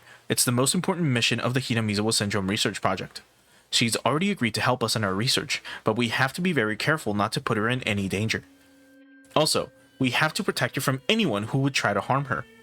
Her life is equal to the lives of 2,000 villagers. But what if something happens to her by accident? The Idia Institute must prepare for that situation. That's why I worked on the draft of an emergency manual when the Idia Institute was first established. It's a precaution in the case the queen carrier dies, or if infected people show acute symptoms due to the death of the queen carrier. This is an emergency procedure which must be followed within 48 hours of the mass occurrence of the acute symptoms. The final measure is to prevent the damage from spreading to nearby areas. The plan uses gas, making it look like a natural disaster. My client, the Alphabet Project, took the responsibility of working out the details of the plan.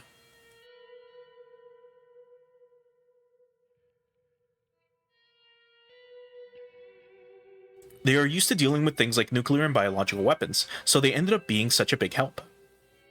There's no way I could have come up with a plan on my own to execute 2,000 villagers. Oh my god. Speaking of, does the console version use a different background for this? They do not. Through a dummy company, the ground SDF has secured a closed quarry in the Yagochi region upstream of Hinamizawa. It's to be the secret storage base for the equipment we'd use in that operation. Equipment that sprays deadly gas that kills people as if they were falling asleep is stored there. In the case of an emergency, a special unit of the ground SDF is to use this equipment to destroy the village.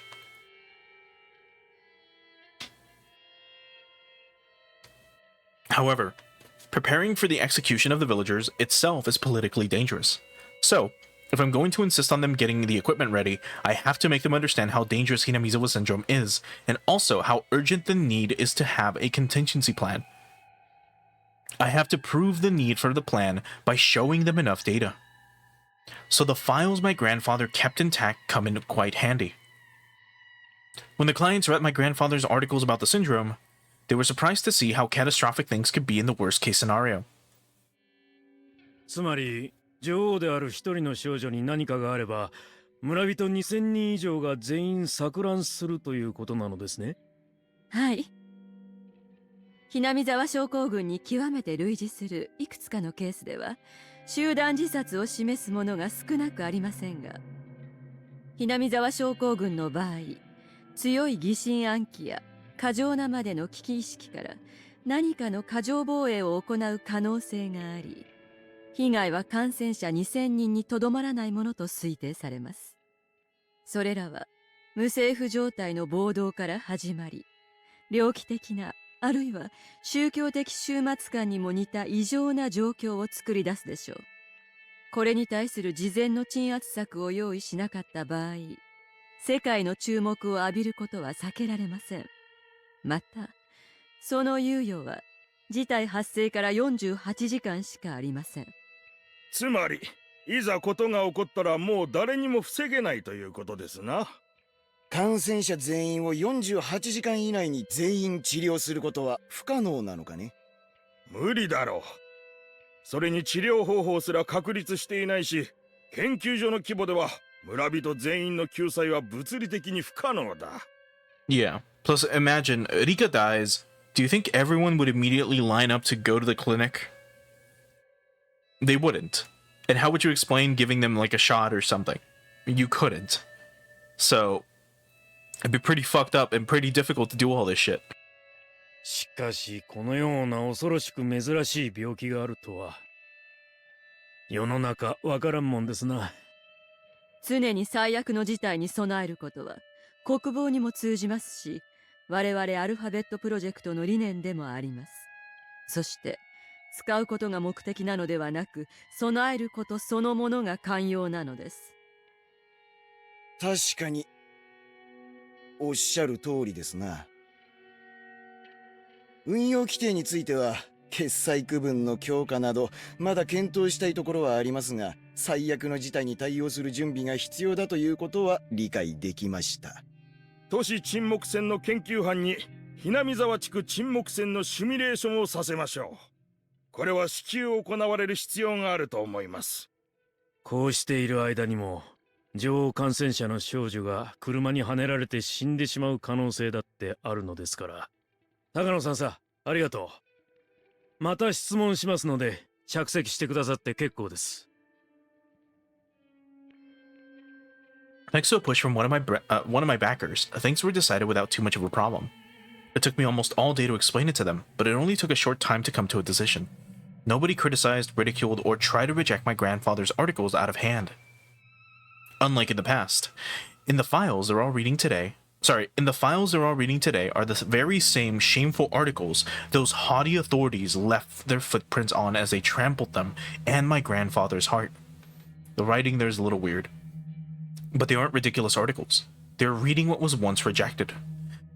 It's nothing big at a glance, but in this moment, my grandfather's research is being recognized for the first time.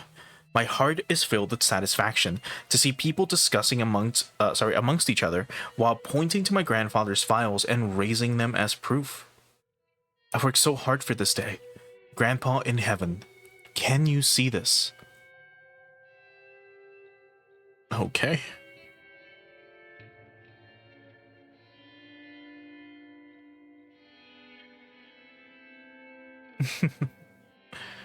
Well, let's move on to the next one. So this should be here. Depression of a Shinto priest. Rika and Sadako's shopping trip is required. The Shinto priest contacting the Idiot Institute is required. Okay. The gathering place inside of the foot of the shrine is in fact the headquarters of the Onigashiki Guardians. Normally, a shrine should be a calm and quiet place, but there are anti-dam signs everywhere, making it very obvious what this location has become. There are over 30 members of the Guardians here at the moment, and they are having a heated conversation about their plans for the future. Although this meeting place is on the foot of the family's property, it's a community facility, so it closes at 9 p.m. Of course, sometimes the discussion gets so heated that it goes on past closing time, but the meetings are supposed to end by 9. If a discussion ends early, they usually chit-chat until that time. That's what usually happens. Of course, they mostly talk about the dam even when they chit-chat. They talk about someone's mistreatment at the government office, or someone getting arrested unjustly, or complain that people at the dam construction site are too violent. Since it's idle chatter, the topics are slightly emotional, and because of that, there was a good deal of bad-mouthing the Hojos. そしたらさ、回覧板捨てちゃったとか言い出すんだよ。普通に考えてそんなこと。あそこの奥さんはさ、ちょっと勝ち気が過ぎて攻撃的なんだよ。この間もさ、ゴミ置き場で牧野さんとこのばあさんとすんげえ口論してて。だいたいなんていうかね、本当に粗暴だよね、あそこのご主人は。理性がないというか。ああ、お前さんは地元説明会の時を見てないのかい？ありゃすごかったよ。なあ。It wasn't Teppei. The voice sounded or it could have been that Teppei was there as well. But maybe that really was Satoko's father just being a fucking asshole and talking like a gangster or some shit. あそこまで言うからにゃ、もう村にはおれんよ。さっさと出てけばいいのにさ。金がもらえないのどうのこうの。浅ましいったらありゃしないね。いや、理性のなさで言ったら、あそこの奥さんも相当なもんだよ。それで、やっぱり遺伝なのかしらね。あそこのお嬢さん、買い物によく見かけるんで挨拶するんだけど、向こうから挨拶は絶対に返さないのよ。だから私たちバカバカしくなっちゃって、以来見かけても知らないふりしてんだから。Oh, come on. それ言ったら、あそこの坊主もいつも暗そうな顔してるよな。By now, the Hojo family has become the enemy of the whole village. Bad-mouthing the Hojo family was the greatest shared topic that anyone could easily contribute to. If he had known how powerful the three families were, especially the Sonozuki family, and if he had known Oryo-san's character, he wouldn't have said the things he did. The Hojo couples are residents here. Though they were never very enthusiastic about the council activities, they should have known what kind of person Oryo-san is. He could have imagined just what would have happened to him if he talked to her that way. Yet he let his anger take over and voiced his unpleasant feelings. So most people think that the Hojo family brought their isolation upon themselves. If they wanted to negotiate with the government regarding the move, they should have done so privately. Yet he was foolish enough to express himself at the public gathering like that. So not too many sympathized with the Hojo family. Ever since the big fight at the explanatory meeting, the Sonosuke family has looked at the Hojo family as their enemy and started to go after them. That caused the other pro-dam facilities to go quiet, fearing they'd be made into scapegoats too, and those who wanted to leave were bitterly forced to give up. Even those people started criticizing the Hojo couple, saying they could have gotten their compensation to leave if the two hadn't picked that reckless fight. Both the anti-dam and pro-dam people hate the Hojos now, and the family has become even more isolated. Moreover, the Hojos are both very aggressive. They should have stayed quiet at least until things settled down, but they didn't. That alienated the handful of people who took pity on them as well, so now nobody even says anything to them. All of that was immediately obvious by listening to the foul talk here and there at the gathering place. Rika always helps out by putting the teacups away, so I'm sure she hears what they say as well. One of the Hojo family members, they're bad-mouthing is Rika's friend, Satoko. It hurts to think about what Rika feels while hearing that. As a priest of the Furude Shrine, should I let this continue? Oyashiro-sama is a god who makes peace between enemies. When the humans and ogres fought, Oyashiro-sama descended from heaven and mediated between both sides. As the caretaker of the shrine, I must do something before it goes too far. I'm sitting next to Oryo, who is spitefully disparaging the Hojo family.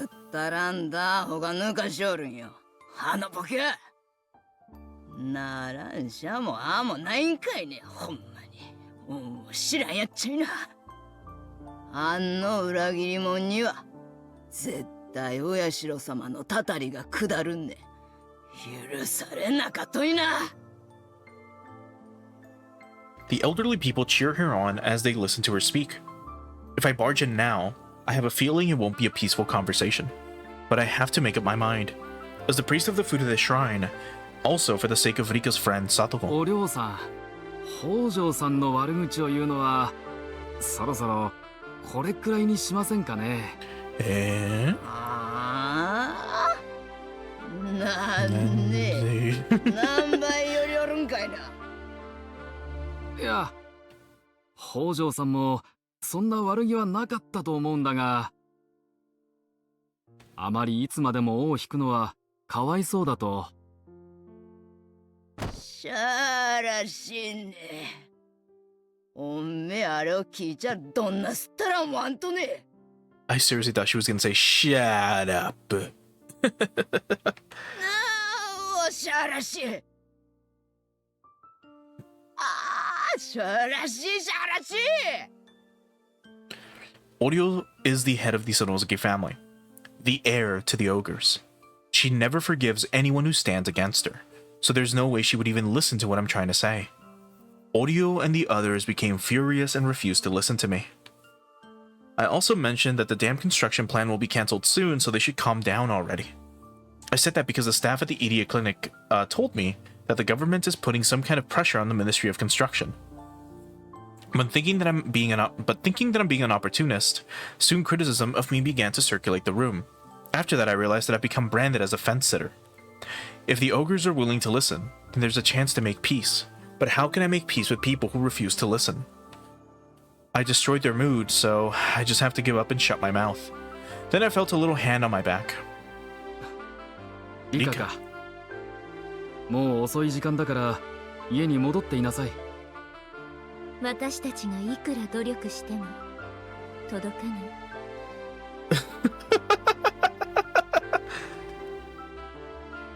Rika looked into the distance while she spoke. このよどみ切った村の悪兵は、そのよどみに住まう私たちにはどうしようもないのかもしれない。でも、希望をなくすものか。今にきっと、こいつらを打ち破ってくれる人がやってくる。今に、きっと。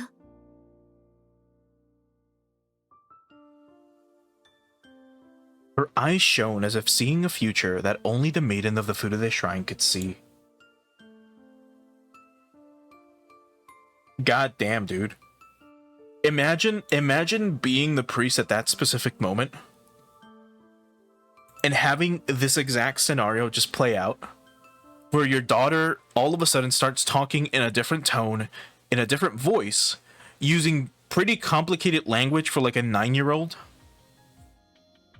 Like, imagine if you had a child right now, if you had like a 7-year-old daughter, and you know you're at a meeting and she puts her hand on your back and then she just starts saying something like, tomorrow and tomorrow and tomorrow creeps in this petty pace from day to day, to the last syllable of recorded time, and all our yesterdays have lighted fools the way to dusty death.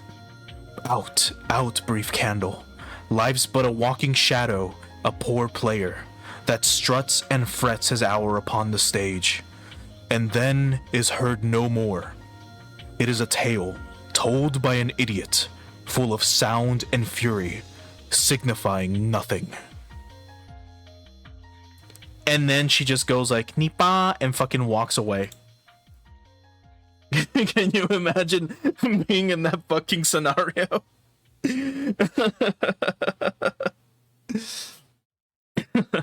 That was from Macbeth, by the way. But anyway, what should we do next? Over here. Repetitive apologies are required. We've already had someone say, I'm sorry, I'm sorry, I'm sorry, I'm sorry. So, let's go with this one. Early summer, 1979 AD.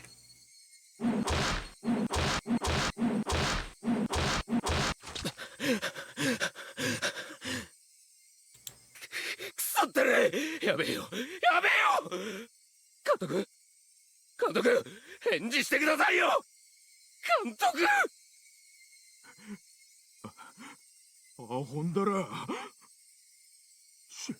死んでるに決まってんだろうが。A loud noise snapped everyone out of it. Someone dropped the shovel he was holding. The shovel was smeared with reddish-black blood. No, not just the shovel. All six construction workers'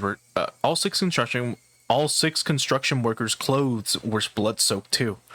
One of them cried out to the silent dead body of the manager, which was drenched in blood. 監督。 Is this a declaration of war from Oishi? やっかましい。死んでるに決まってんだろ。仕方ねえじゃねえか。正当防衛だろ、正当防衛。 The fight had started after the manager yelled at them for drinking beer inside the office. There were no drinking and no smoking signs everywhere. The manager harshly scolded anyone who broke that rule. So it was the six workers' fault for disobeying, but they drank because they were stressed out by the anti-dam protesters. That's why they said things to provoke the manager. They told him to step out, and then the others went along. The construction workers toiled hard in long hours. That's why they instigated the fight with the manager, to release their stress. They had expected to just curse at each other or to end up in a wrestling match, but things escalated. Or to put it more accurately, the manager exploded all of a sudden. The manager had to deal with the residents' protest as well, so he was under just as much pressure, or maybe even more. But how he changed was not normal. The manager was calm at first, but he gradually became more aggressive, and it was like he transformed into someone completely different. No, it was like he was possessed by something evil. The men who instigated the fight sobered up when they saw his behavior. Then, the manager picked up a shovel that was nearby and tried to smash his opponent's head with it. He managed to avoid being hit, but if he didn't, his head would have surely been split open. The manager kept pounding on him with the shovel, even as he frantically tried to avoid the hits. By this time, the worker had realized that this was beyond a simple fight, so they tried to hold the manager down. But the manager turned on them with the shovel too. One of the men tried to protect himself by crossing his arms above his head. But there was no way he could have blocked a shovel swung with such force. Blood spurted out and the man groaned in pain. By this time, the sixth man had realized the manager was not his usual self. This manager would try to bash in their brains without hesitation. Since their opponent was using a shovel as his weapon, they had to find some kind of weapon too. One of them grabbed a huge hammer. Then the others realized they needed to find something as well. To restrain the manager in that condition, it was better to arm themselves.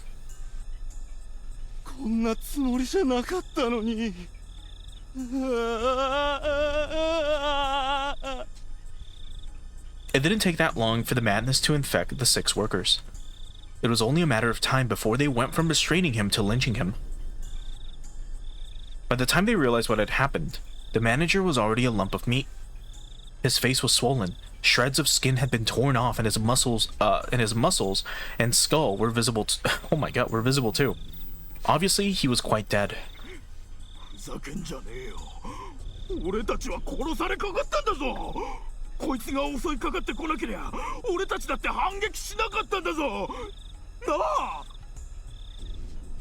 What a, sorry for kind of ruining things for a little bit, but what a change of like perspective. Like when this started, I immediately thought, yeah, okay, self-defense, go fuck yourself, yeah, right. But then they elaborate more on what happened with the manager. And it just throws all your, preconceived notions out the window. The leader of the 6, the one who instigated the fight, tried to bring the rest to his side, but nobody replied. And so the leader became frustrated. He was the one who started the fight. The rest simply joined in. He was the main perpetrator. Maybe that was why he was feeling so exasperated. He sensed that he was the one at fault.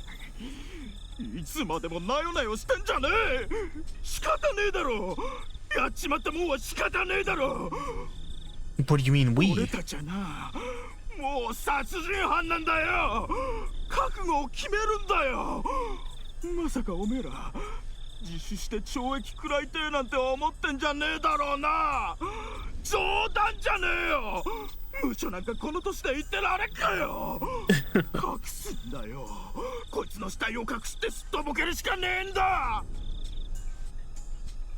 Some of them knew he was on probation for an assault incident once before. So if he got into trouble with the law again, the punishment would be even more severe than they could imagine. That was why he was trying desperately to find a way out. If he was alone with the manager's body, then he wouldn't have behaved this way. All he would have to do was to hide the manager's body and pretend nothing had happened. But there were 6 of them, including him. They were partners in crime and witnesses too. If even one of them turned himself in out of guilt, he'd be in big trouble. でも死体なんか隠したってバレるよいずれ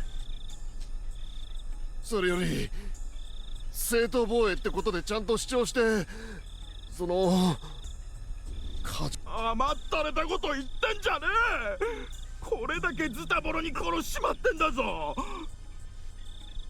過剰防衛で済むかよ親が見たって見分けがつかねえくれいにやっちまってんだぞバカ野郎でもよどう隠したって監督がいなくなったのは明日の朝にはバレちまうんだどうしようもねえよどうしようもねえのはオンドレの頭じゃいバカ He slapped the other man in the face. The leader had such an evil look in his eyes.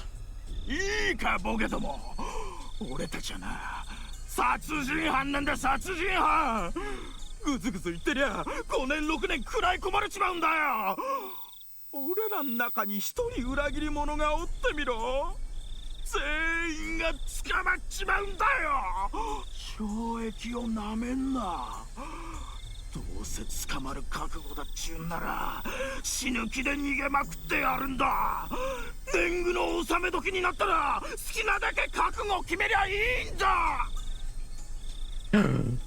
They missed him gasping again. His visage turned more and more demonic. It was the same expression the manager had just a few minutes before. Was he possessed by the same thing that possessed the manager? The 5 men started to think that way.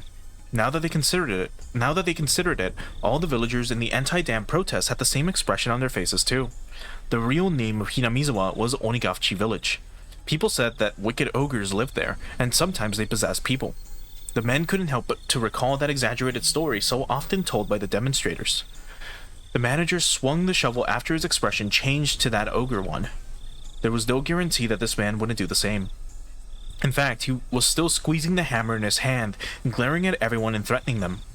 If someone suggested surrendering, he'd probably smash their head in with it.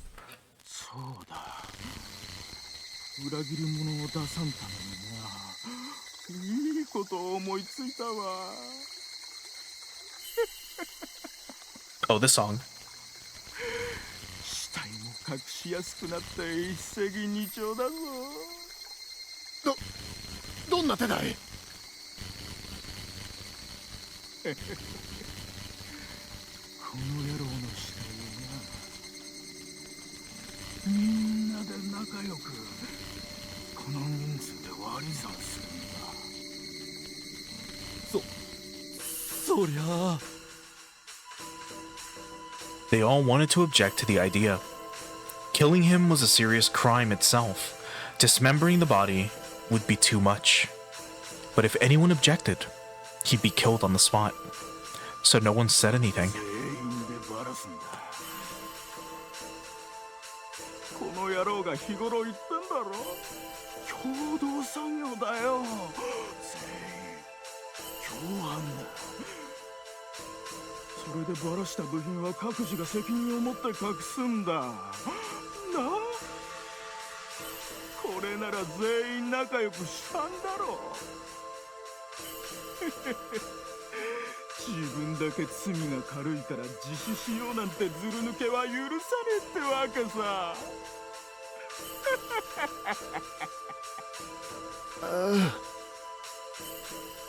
The five men were all taken in by his ghastly face, and they could even feel the fear, or could even feel the fear of the Onigashiki ogres creep up their backs. Interesting. So we got to see what happened during the night of the murder. Kureiji da yo. Alright, let's do one more. Should be this one. A live specimen for research is required. A tragedy at the dam construction site is required for the first sacrifice. I was half asleep, so I didn't even hear the phone ringing nearby. After a while, I finally realized that the phone was ringing, and a ringing phone means there's some kind of an emergency. It's 2 in the morning. Who would even call me at this time of night? もしもし、入江です。お休みのところ申し訳ございませんわ、入江所長。We have a specimen. It's Takano. She's never called me for a personal reason. At the Institute, she's ranked just below me, so she's basically responsible for running it. So for her to call me this late at night, it must be an emergency. 遅くなりました。末期患者が出たというのは本当ですか？ええ、生きた検体が欲しいと思っていたら本当に運よく。I initially thought that she'd abducted someone. The man had already been moved to the research area in the clinic's basement. Having been tied down to the examination table, he's struggling against his restraints, but more as though he's deranged than actually resisting. I can't even understand what he's saying. He sounds angry, sorrowful, and like a child throwing a tantrum all at once.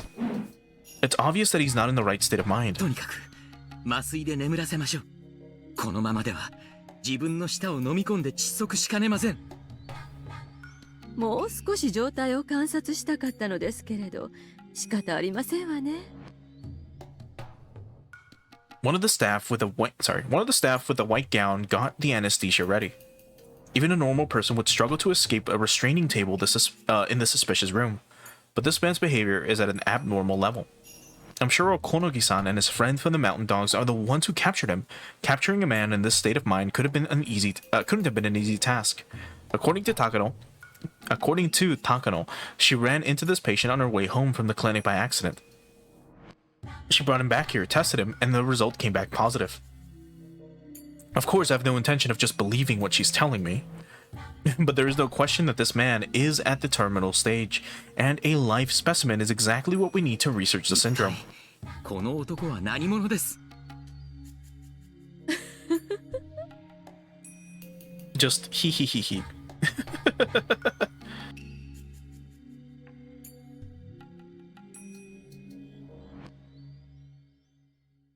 あの男が持っていた新聞の包み、中に何が入っていたと思います？ Oh my god. これは何です？ There is something wrapped in a bloody newspaper on a tray nearby. Looking at the blood-drenched paper, I can only imagine there is something gruesome inside of it. Yet Takano-san looked like she wanted to surprise me with something interesting. これはひどい。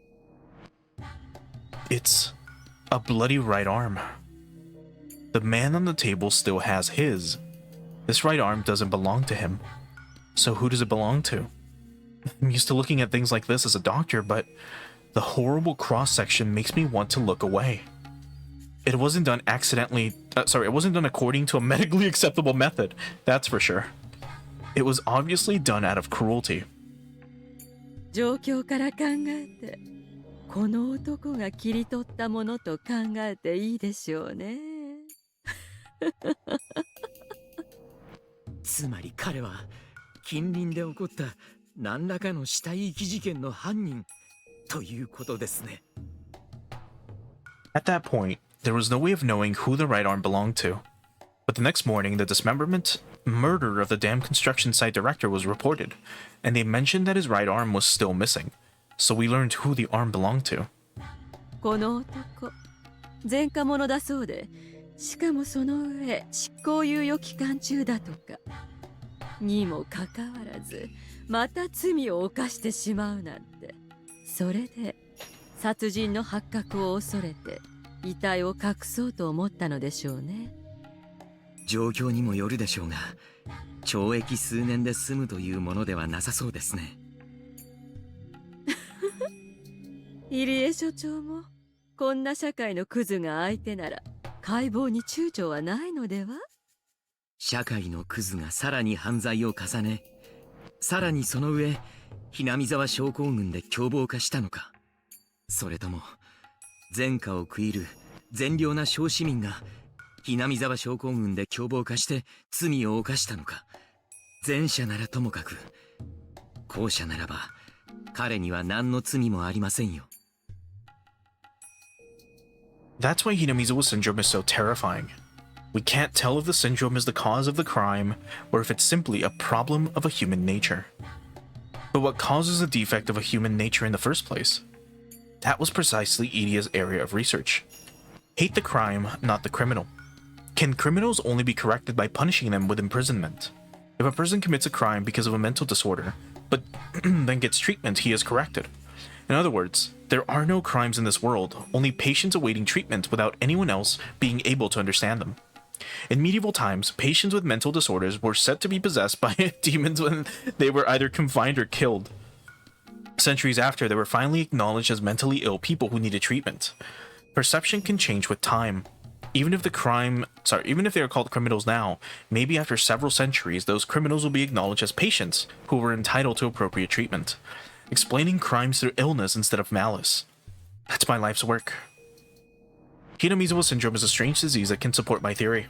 Solving its mysteries is extremely important to me. To solve those mysteries, I need a medical sacrifice. It's an extremely sinful thing to do, but there is no way to unravel this without it. The Idiot Institute was authorized to take such drastic measures if necessary. That's why I was asked about it so many times when I accepted the position of director. And finally, the opportunity is here. This will be the first step in our research on this strange disease. But even now, I'm a little hesitant. I've opened up human bodies in many surgeries. What I'll be doing on this man is something very similar, but there's also something that's very different. What I did before was part of treatment. I did it to save the patient's lives. I did it so the patient could have a better future. But what I'm trying to do here isn't treatment. He will die at the end of it. His death will be far from humane. I'm going to violate nature and force him to stay alive while I open up his living brain. 入江所長、聞いてらっしゃいます？ああ、すみません。もう一度お願いします。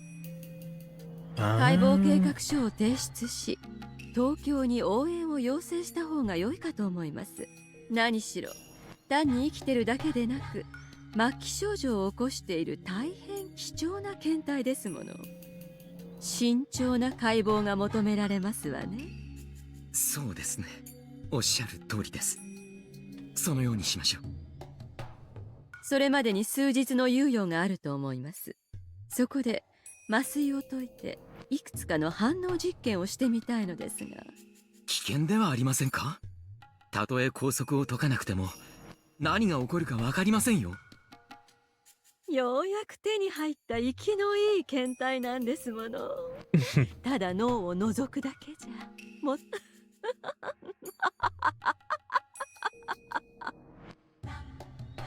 Takano's unusual cheerfulness made me feel odd. Maybe her reaction is normal. Maybe I'm the one who's not reacting normally to the situation. Or in the situation. I'm here only for the research. So I should be excited to have the opportunity to perform our first live dissection. But I'm still hesitant. How can I call myself a researcher? Researchers of the past were brave enough to cross the line, and that's how they accomplished many things. I've seen many brains, I've operated on them. I've lost some patients too. But I never thought anything of it because I knew I did the right thing. Even when my hard work was denied afterwards, if it pained me to think of that, then I just needed to advance the field of medicine to ensure their deaths weren't wasted. That's the true form of those advancing the field of medicine. Yet, why was my heart tormented so much just by changing the name from treatment to dissection? Does it mean I'm not man enough to emulate those great men of the past who opened the doors to new medicine? That I don't have the power to develop new advances myself? あら、どうなさいましたの、所長。お休みのところを無理に起こしてしまったので、ご気分が優れませんのかしら? She's like, are you falling asleep? Takano's pretending to be concerned about me, but she knows. She knows I'm still hesitating, and she's telling me that I should be ashamed as a researcher for feeling that way. I shook my head to clear it of sleepiness. Right. Remember the resolve that brought me here to this day. I already have blood on my hands, but if I stop now, their lives will be wasted. Those who shed their blood can only rest in peace once they've become the cornerstone of a great research. I shook my head once more and reminded myself that I'm a researcher. 考え事をしていただけです。高野さんは東京との調整をお願いいたします。日程が決まりましたら教えてください。ええ、了解いたしましたわ。She didn't say like, well, she used the phrase that's normally used for like Roger, you know? Like, let me know when you've done that, Roger. Or well, she said ryokai, which is, you know, an acknowledgement, but anyway. 眠気も吹っ飛んでしまいますわね。The least I can do is my best, so his life won't be wasted.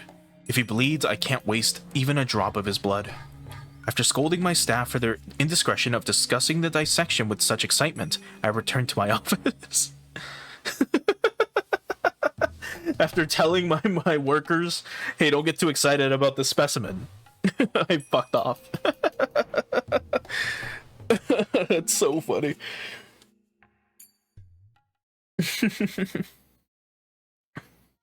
But okay.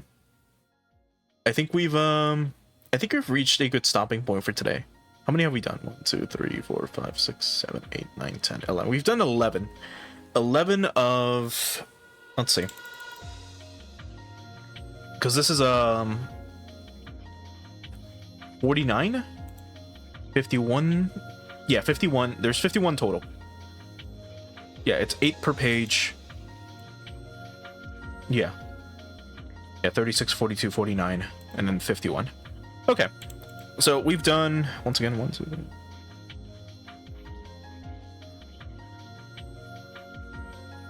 We've done 11. So we've got 40 of these left to go through. Oh boy, which is, you know, quite a lot, but not a huge deal. But I think we'll leave that for next time.